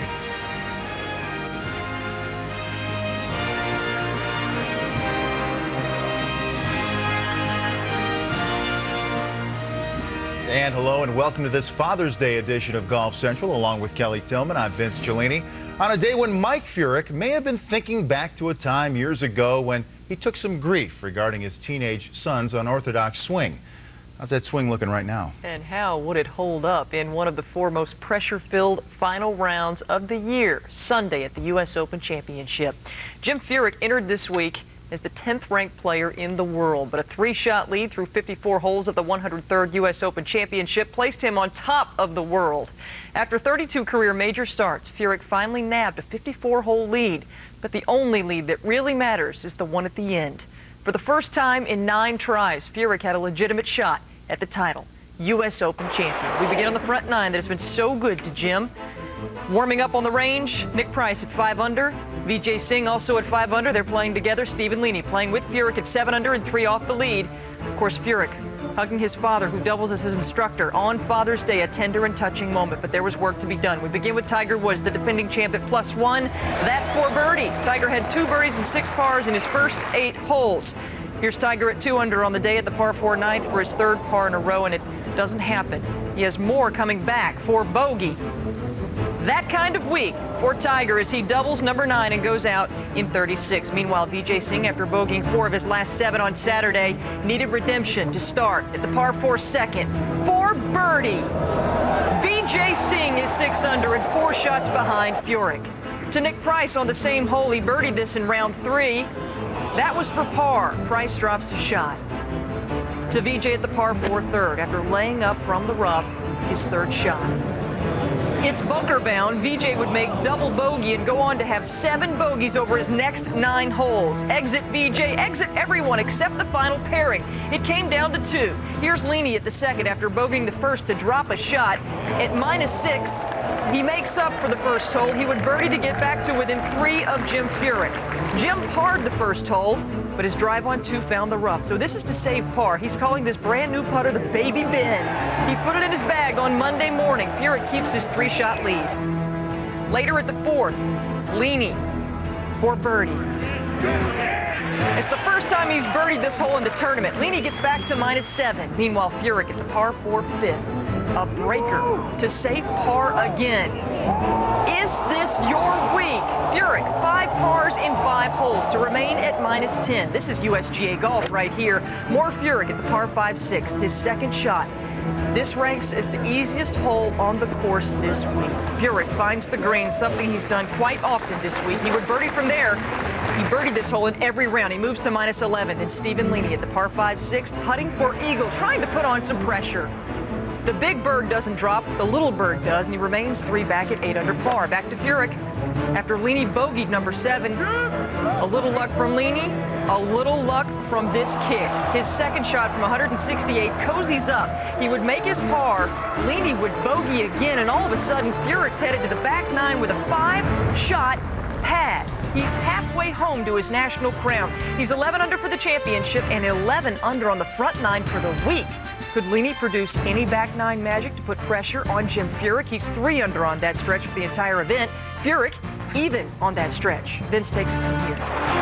This is the finish at our national championship, the final 9. First shot on the back 9 for Jim Furyk. His T-ball on 10, nursing a 5-shot lead, and this is not how you nurse a lead. Into the right rough, and that led to bogey. Furyk's lead is down to 4. He moves on to 11. Approach shot from 172. Asking this to bite. And it's going to sit down enough for Jim. The 15 feet, it led to a par. Furyk staying at 10 under. Now Stephen Leaney on 11 after a well-played bunker shot, and that's for par, and there's something a little about a putt like that. And that bogey drops him to 5 shots back. Now to 12. Furyk still with a 5-shot lead. The approach from 189. The intermediate cut, and it's got to go, and it doesn't make it up the hill. Now it starts to roll in. All the way down off the front. Furyk made bogey there and fell back to 9 under. It's a 4-shot lead. So could Furyk bounce back again? The approach shot on 13. Asking this to get. And it gets to about 10 feet of the hole. And he'd have that for birdie. But before he putts, Leaney had a birdie putt of his own on 13. Remember, he's 4 back at this point from about 50 feet away. Leaney, oh yes! Leaney's now at 6 under, 3 behind Furyk. Furyk with a chance to respond, still on 13, and that catches the lip, no good. Leaney's only 3 back with 5 holes to play. On 14, Furyk bearing down. The pitching wedge from 125 yards out, and this is a golf shot. To 4 feet, Furyk has that for birdie. Give another look and listen. Be right. Be right. Oh, it's right. And now Jim Furyk to finish the job on that hole, and this is like fresh water. That gives him a 4-shot lead. And we move to 18, and Furyk just strolling up to the green with that 4-shot lead. The trophy certainly in his sights. His father is present on Father's Day, his dad and coach. Jim Furyk is about to win his first major. You could see he was getting overwhelmed. The eyes began to well up with tears, a little red in the eyes, but he knocks that in at 18 for the title. And a little hug for Fluff. Also a hug for his daughter, Callie Lynn. Hugs for everyone. Jim Furyk did it. His cushion was large enough and the challengers so few, it allowed him to finish with a pair of bogeys, yet walk away with his first major championship. He has now won a PGA Tour event for 6 straight years. Only Tiger with 8 has more. Kenny Perry jumping up with the low round of the day. Sans Perry and Leaney, a lot of major champions on that board. Well, it's been an outstanding season for Furyk. He pads his bank account with $1,080,000 won on Sunday. He had 10 top 10s coming in before scoring this win. PGA Tour career win number 8. Furyk, the 3rd straight Open champ to shoot over par in his final round. Also the 3rd consecutive first-time winner in a major, following Rich Beam and Mike Weir. Furyk had a chance to shatter the 72-hole aggregate, but ends up tied with Tiger, Jansen, and Nicklaus at 272. Tiger's record 12 under finish took place at Pebble. Jansen and Nicklaus at Baltusrol. Still, Furyk walks away with records for 36, along with VJ, 54 solo, and 72 holes, and he is in select company. Well, Jim Furyk didn't play football at the high school level, but he loves the sport and his Pittsburgh Steelers. This weekend, he played with Jack Lambert tenacity, and maybe like the Steeler Hall of Fame linebacker, Furyk isn't skinny, he's wiry. Now they both won the big one. Let's turn now to Olympia Fields, and I'll hand off here to Brian Hammonds. Go ahead, Brian. Vince, thank you very much. You just had the feeling that Jim Furyk would be as solid as Terry Bradshaw on Sunday, and he certainly was. He began the day with a 3-shot lead, never allowed that lead to shrink. He led by 5 at the turn, and he went on to win his first major championship by 3 shots. And the winner is now with Jennifer Mills. Thank you, Brian. I am with the 2003 U.S. Open champion, which sounds wonderful. Jim, you win your first major as a father on Father's Day. That has to feel awfully special. It does. It does. To have my wife and my daughter there, and to get that big hug coming off the 18th green was wonderful. And also, as a son, to have my father here who taught me golf and made a lot of sacrifices, both him and my mother, to have them here and to do that on Father's Day was a special feeling. So I had a hard time even telling him Happy Father's Day this morning. I was pretty choked up. There was a moment on the range, I wonder if it's what you're talking about, it was before the round, and there was an extended hug. Yeah. Was that the moment you shared with him? Yeah, I couldn't get it out earlier today. I was really tight this morning. The worst part about the day was the 3 o'clock tee time and waking up at 8:30 in the morning and sitting around all day before even coming out to the course. And I just seemed to get more nervous and more nervous as the day went on. And I had a hard time saying Happy Father's Day. I knew I had to get it out before I went on the course today. And I mean, I drove over with him. I had lunch with him. I knew it would be emotional. And when we walked out, I said, I'm running out of time here. I got to eventually say. So I said, Happy Father's Day. I know that, I know you'll be with me all day today. Let's go get him. And he was, definitely. Last night, you go to sleep, you've got a 3-shot lead at a major championship. That's unfamiliar territory, even though we've all waited and knew you could get it done. What was the game plan coming in? And sometimes it's more dangerous playing with a lead like that than it is chasing. Yeah. I like the spot up front. I like to be the front runner. I like to be the guy that, you have to shoot. I could shoot 72 today to win by 3 or 4, 3 I think it was, where without a big lead like that I couldn't have done it. So I like being the front runner. I like being the guy to try to put the ball in the fairway, put the ball in the green, and put the pressure on the other competitors and make them play a wonderful round. At what point in your mind did you say, I've got this thing? When I hit my second shot to 16, I hit it there about 10 feet. Steven was off the green. I knew that I was going to have a putt to go up 5 shots with 2 holes to play. I felt like walking up 17, let's get this over with. Let's just do something, get it over with. And then I really didn't lose it, though, until I hit my second shot at 18. I hit my 3-iron off the tee. I had a 7-iron on the back of the green. My caddy handed me the putter, and I knew at that point it was, it was obviously definitely over, but that's when I really lost the focus and lost concentration. You took your hat and kind of covered your face for for a a second. Just wow. I mean, it was a good walk. I slowed up, let my caddy catch me, and said, let's enjoy this on the way at the fairway. World-class players define their careers by major championships. You now have your first. What's next for Jim Furyk? Well, right now I'm going to enjoy this one. I'm playing next week. I'm pretty sure that no one will see me till Wednesday, but it's just a wonderful feeling. I don't know what to expect. It's never happened to me before. But I don't know. I don't know if you know this, but May 12th, 1970, your birthday is also the birthday of the year's first major champion, Mike Weir. So 2 of our major champions this year were born on the exact same day. Pretty nice. Nice I'll stuff. have to check if anyone else has that birthday. I already did. Okay. They don't. So you're safe. All right. You can go over and win the British. Thanks. Congratulations. Thank you.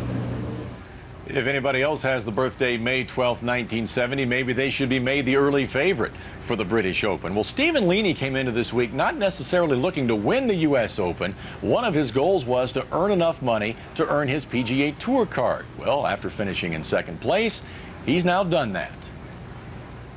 I guess I'm happy and sad. I thought I had a very big chance today, and I thought I had a very big chance after I hold that putt on 13, but Jim hit a wonderful shot into 14 after 8 one in there, pretty nice, and he just kept me at arm's length all day. I didn't get off to the best of starts. I bogeyed, 1 and 3, but made some good birdies. But I guess the key to his day was making great par saves on 2 and 5. That's the sort of, it kept me at, you know, 4 to 3 shots all day, and I wasn't able to put enough pressure on him. But I wanted to put myself in a situation where I would have a chance to win on Sunday, because I haven't contended in a major before, and I've been playing well enough, and I thought that if I got off to a good start, then I would have a chance to win, and it came to bear. You know, obviously today was disappointing, but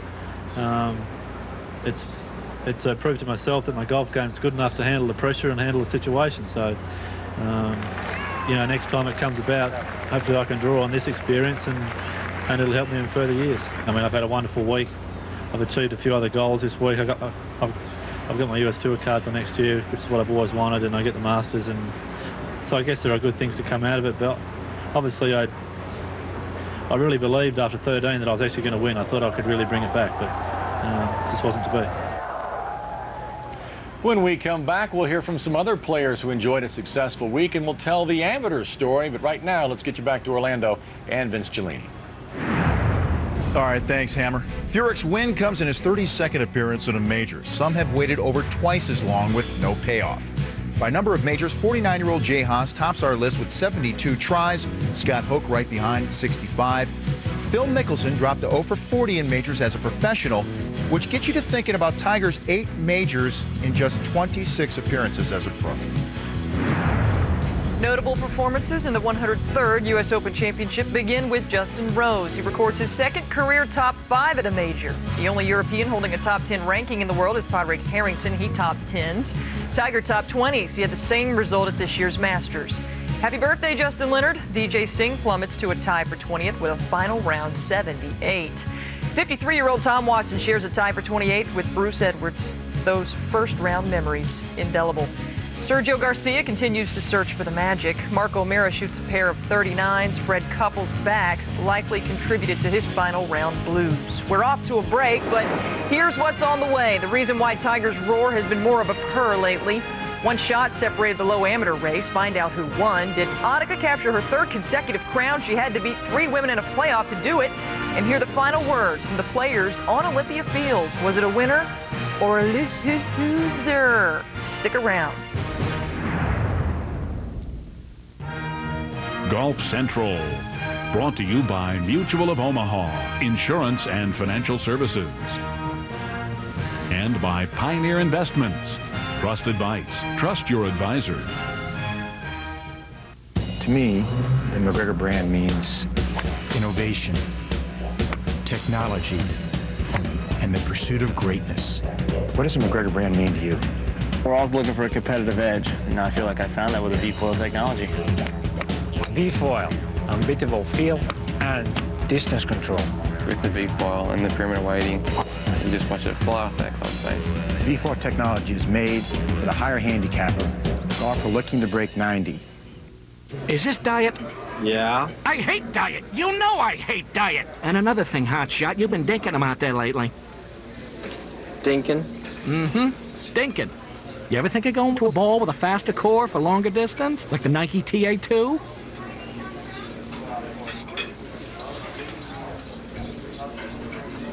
You're not getting any younger, you know. And you can always be replaced.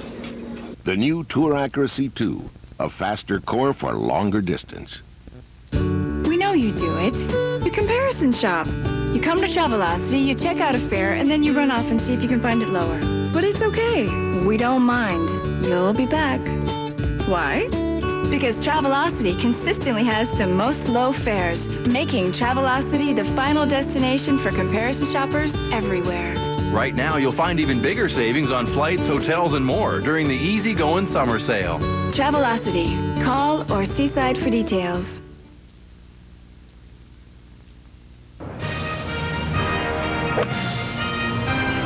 Be right. Be right.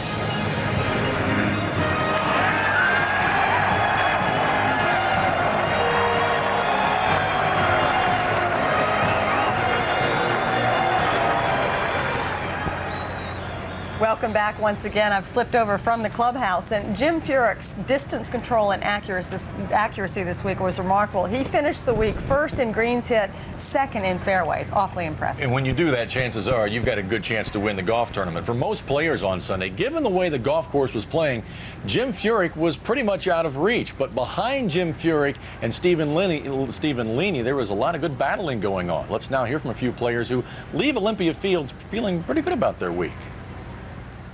I'm still seeing the same shots I saw at Colonial Memorial. I just didn't putt well Thursday and Friday. That's what killed me this week. I putted beautiful on the weekend. So, and the greens are a lot faster now. Maybe that's what. Maybe I was struggling with the speed of them. I don't know on the first 2 days, but it was kind of damp, wet. I like it when it's hot. Felt like the U.S. Open, British Open kind of suit my game better than of all the majors. I felt like these are the two tournaments. This tournament especially really suits my game, and so finished. No one remembers third or fourth. So. I would have loved to just post a little bit better number Thursday and been able to, just be in the ball game a little bit more. I never, really got in contention here. Even though I'm third or fourth, I was, 6 or 7, 8, 9 back. So I was never within 3 or 4. Yeah, it's probably the most exciting week of golf I've ever had, and the atmosphere is incredible. It's the first tournament I ever play over here, and I've been wanting to play here for a long time, to come over and get to play some tournaments. Couldn't ask for more. I was 2 over after 6, and they still, have a chance to throw 3 birdies, maybe 4 birdies up there, and I came right back and bogeyed 7. So that's just the story of my day. But hey, 46, I can't be unhappy. If you'd said to me, would I take 5th at the start of the week, I probably would have said yes, but right now my backside's burning a little bit. I got off to a pretty good start, birdied the first, hit driver off the second and piped it, had a sandwich in there and hit it just past the hole, and that putt, I don't know how it didn't go in, but that's kind of indicative of how the week went. I played well the last 2 tournaments I played in. I just didn't putt well this week. I was close to putting it, as I say, I was really close, and unfortunately it just didn't happen. Unlike earlier in the week, a round of even par on Sunday sent you skyrocketing up the leaderboard, and there was a good battle for low am as well. Oh, absolutely. Of the 10 amateurs who got here, 2 made the cut, Ricky Barnes and Trip Keeney, and those 2 players are at very different places in their amateur careers. One is using this event as a stepping stone, the other is staying put. The way I'm playing right now, I think I'm playing almost at the pro level.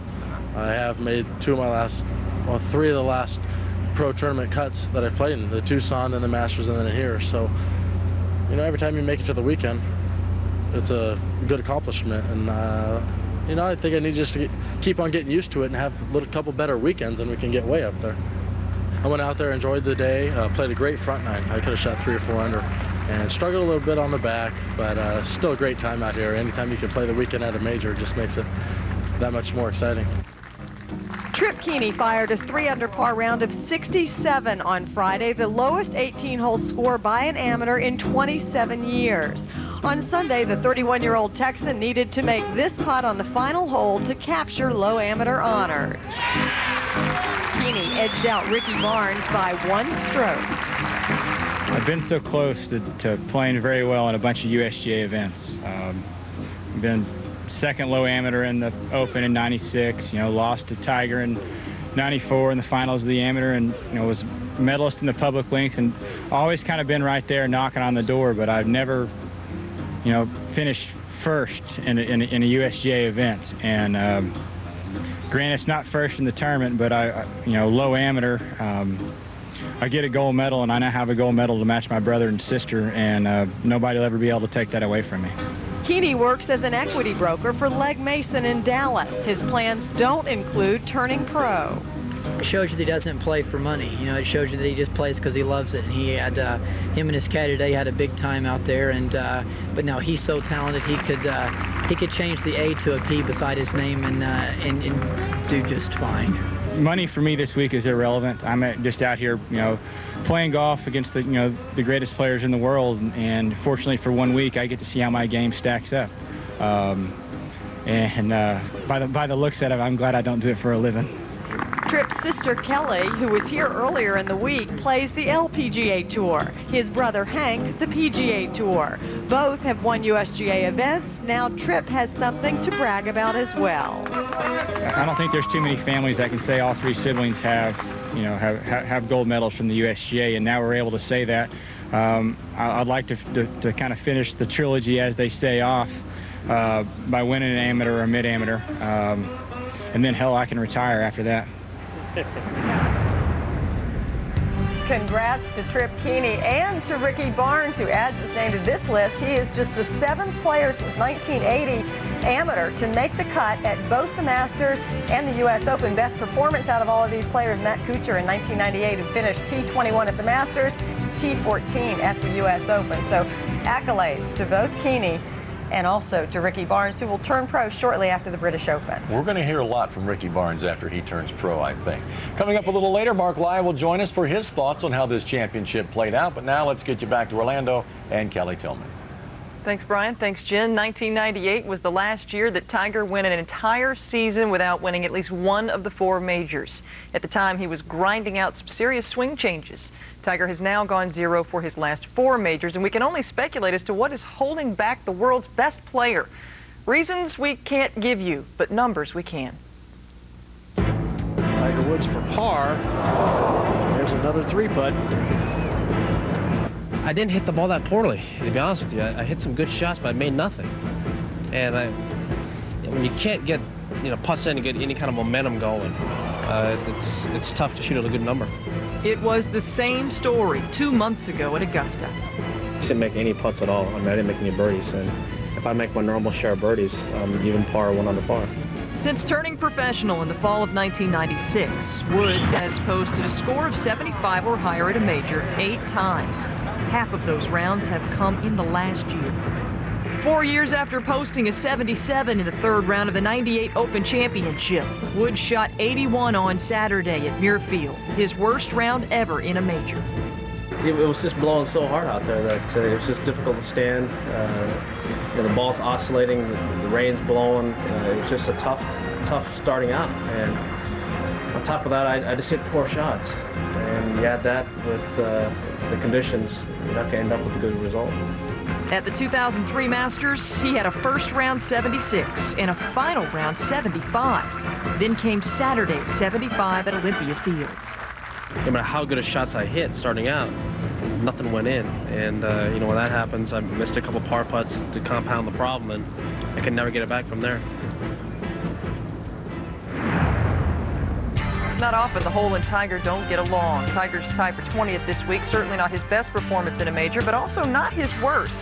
5 times Tiger has finished higher than tied for 20th in a major. T29 in both the 97 and 01 PGAs, and T28 at the 02 British, but he only finished 6 shots off the pace that time. Tiger may regain his mojo by summer's end, and that's when you and 3 of your friends can play a round of golf with him on his home course, but it's going to cost you. It's an auction item currently listed on eBay and running from June 6th through June 16th. Opening bid, $100,000. Number of bidders as of this afternoon, 1. The Golf with Tiger package being offered by the Tiger Woods Foundation, 100% of the auction proceeds go to charity. Date for the golf outing is fall of 2003. Well, several players were bidding to end Annika Sorensen's win streak on Sunday. Annika locked in a 4-way playoff at the LPGA's Giant Eagle LPGA Classic. Sorenstam and the other Ohio players are on the way. E-server for music. E-server for news. E-server for science. E-server for stews. E-server has blades and it's stackable too. You need more, you get more. It's all up to you. E-server can work with your software at hand. E-server will give what you want on demand. From heifers to hogs, there's no task too tough. They're smart, fast, and scalable, all that good stuff. They're flexible, bendable, super reliable. Utterly viable. Give them a triable. IBM E-server X Series features the Intel Xeon processor. Chicago, a town with such a rich history. Find out why it's the host of this year's U.S. Open on Windy City Tales, tonight on the Sprint Post Game, only on the Golf Channel. More highlights, more up-to-the-minute news, and more unparalleled analysis than you'll find anywhere else. U.S. Open Week continues all night long on the Golf Channel. Golf's home.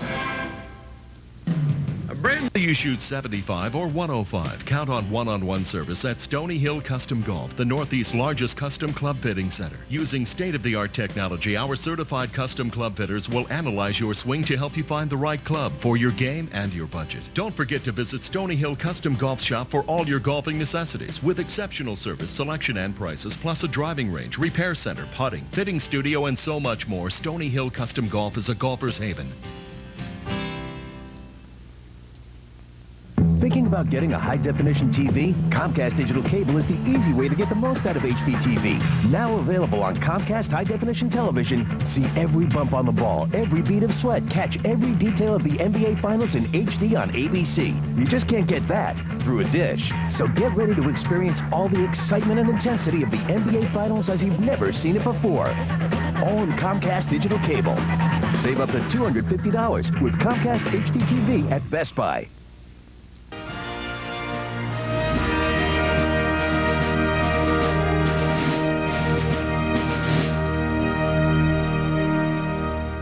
The Bank of America Colonial thrust her into American pop culture, and once she returned to the LPGA Tour, Annika Sorenstam was more popular than ever.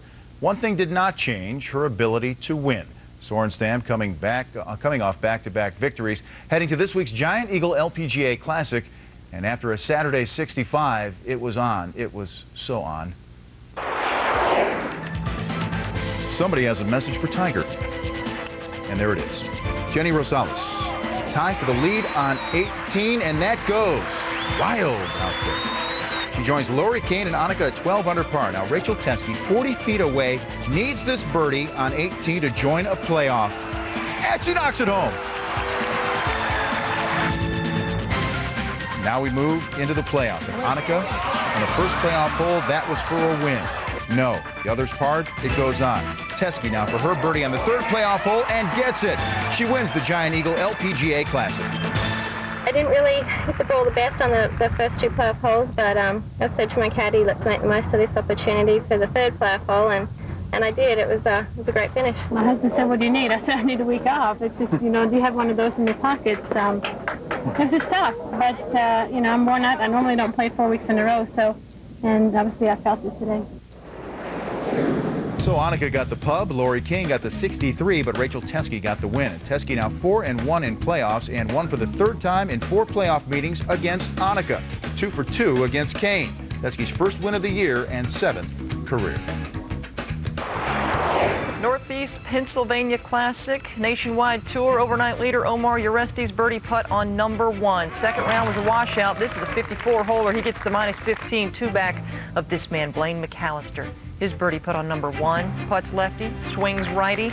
It's working. He gets to 18 under with a 3-shot lead. This is for Yuji Imada. His birdie putt on number 14 is a keeper.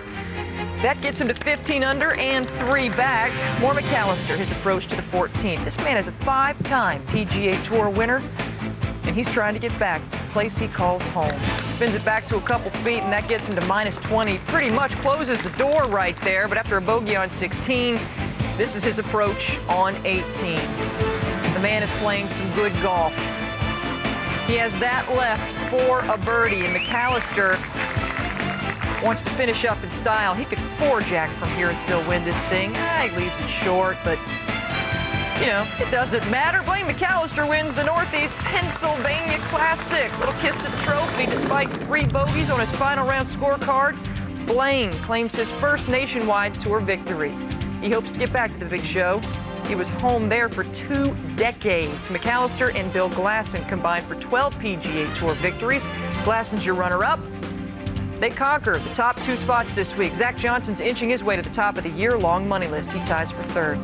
Congrats to 25-year-old Australian Brett Rumford. He won on 2 tours in the same week. How's that possible? By capturing his first career European Tour event. He also picked up a Challenge Tour credit because this stop in France was co-sanctioned. His victory came in wire-to-wire fashion. As you could see, it was a romp. His 260th career start. Man, wasn't it worth the wait? When we return, Mark Light comments on the champion.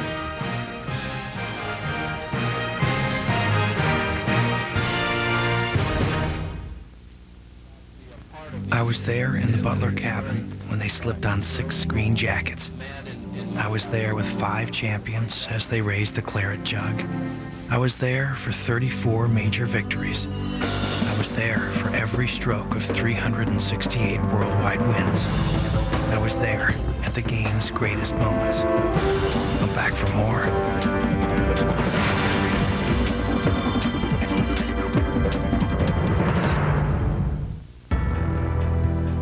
What drives you, Mike? What drives you to win the Bob Hope and the Nissan Open? What drives you to 5th in the world? What drives you all the way to the Butler cabin?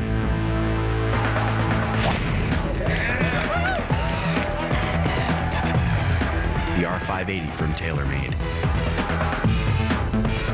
The #1 drivers on tour.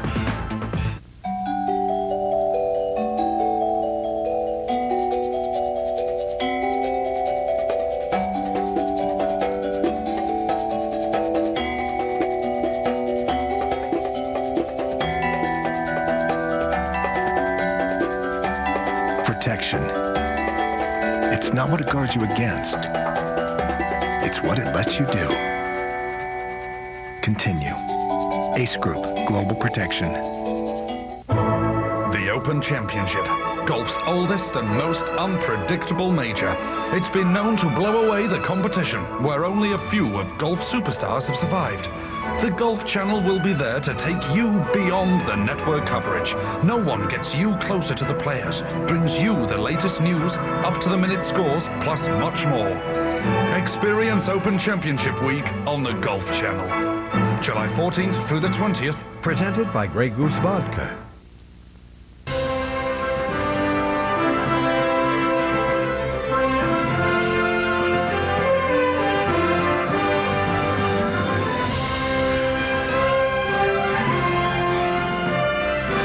Hi, I'm Steve Sands. Welcome back to Orlando for the Golf Channel's special primetime coverage of U.S. Open Week. In a minute, we'll send you back out to Olympia Fields for more of this hour-long edition of Golf Central. After Brian and Jennifer are through, Craig Cann will step in to host the Sprint postgame. Some of the topics on the program: Jim Furyk's unorthodox swing. Tiger Woods doesn't hold one of the 4 major trophies for the first time in almost 4 years. The only coach Jim Furyk knows pulls double duty as his father, Mike Furyk, will drop by the set to discuss his major pupil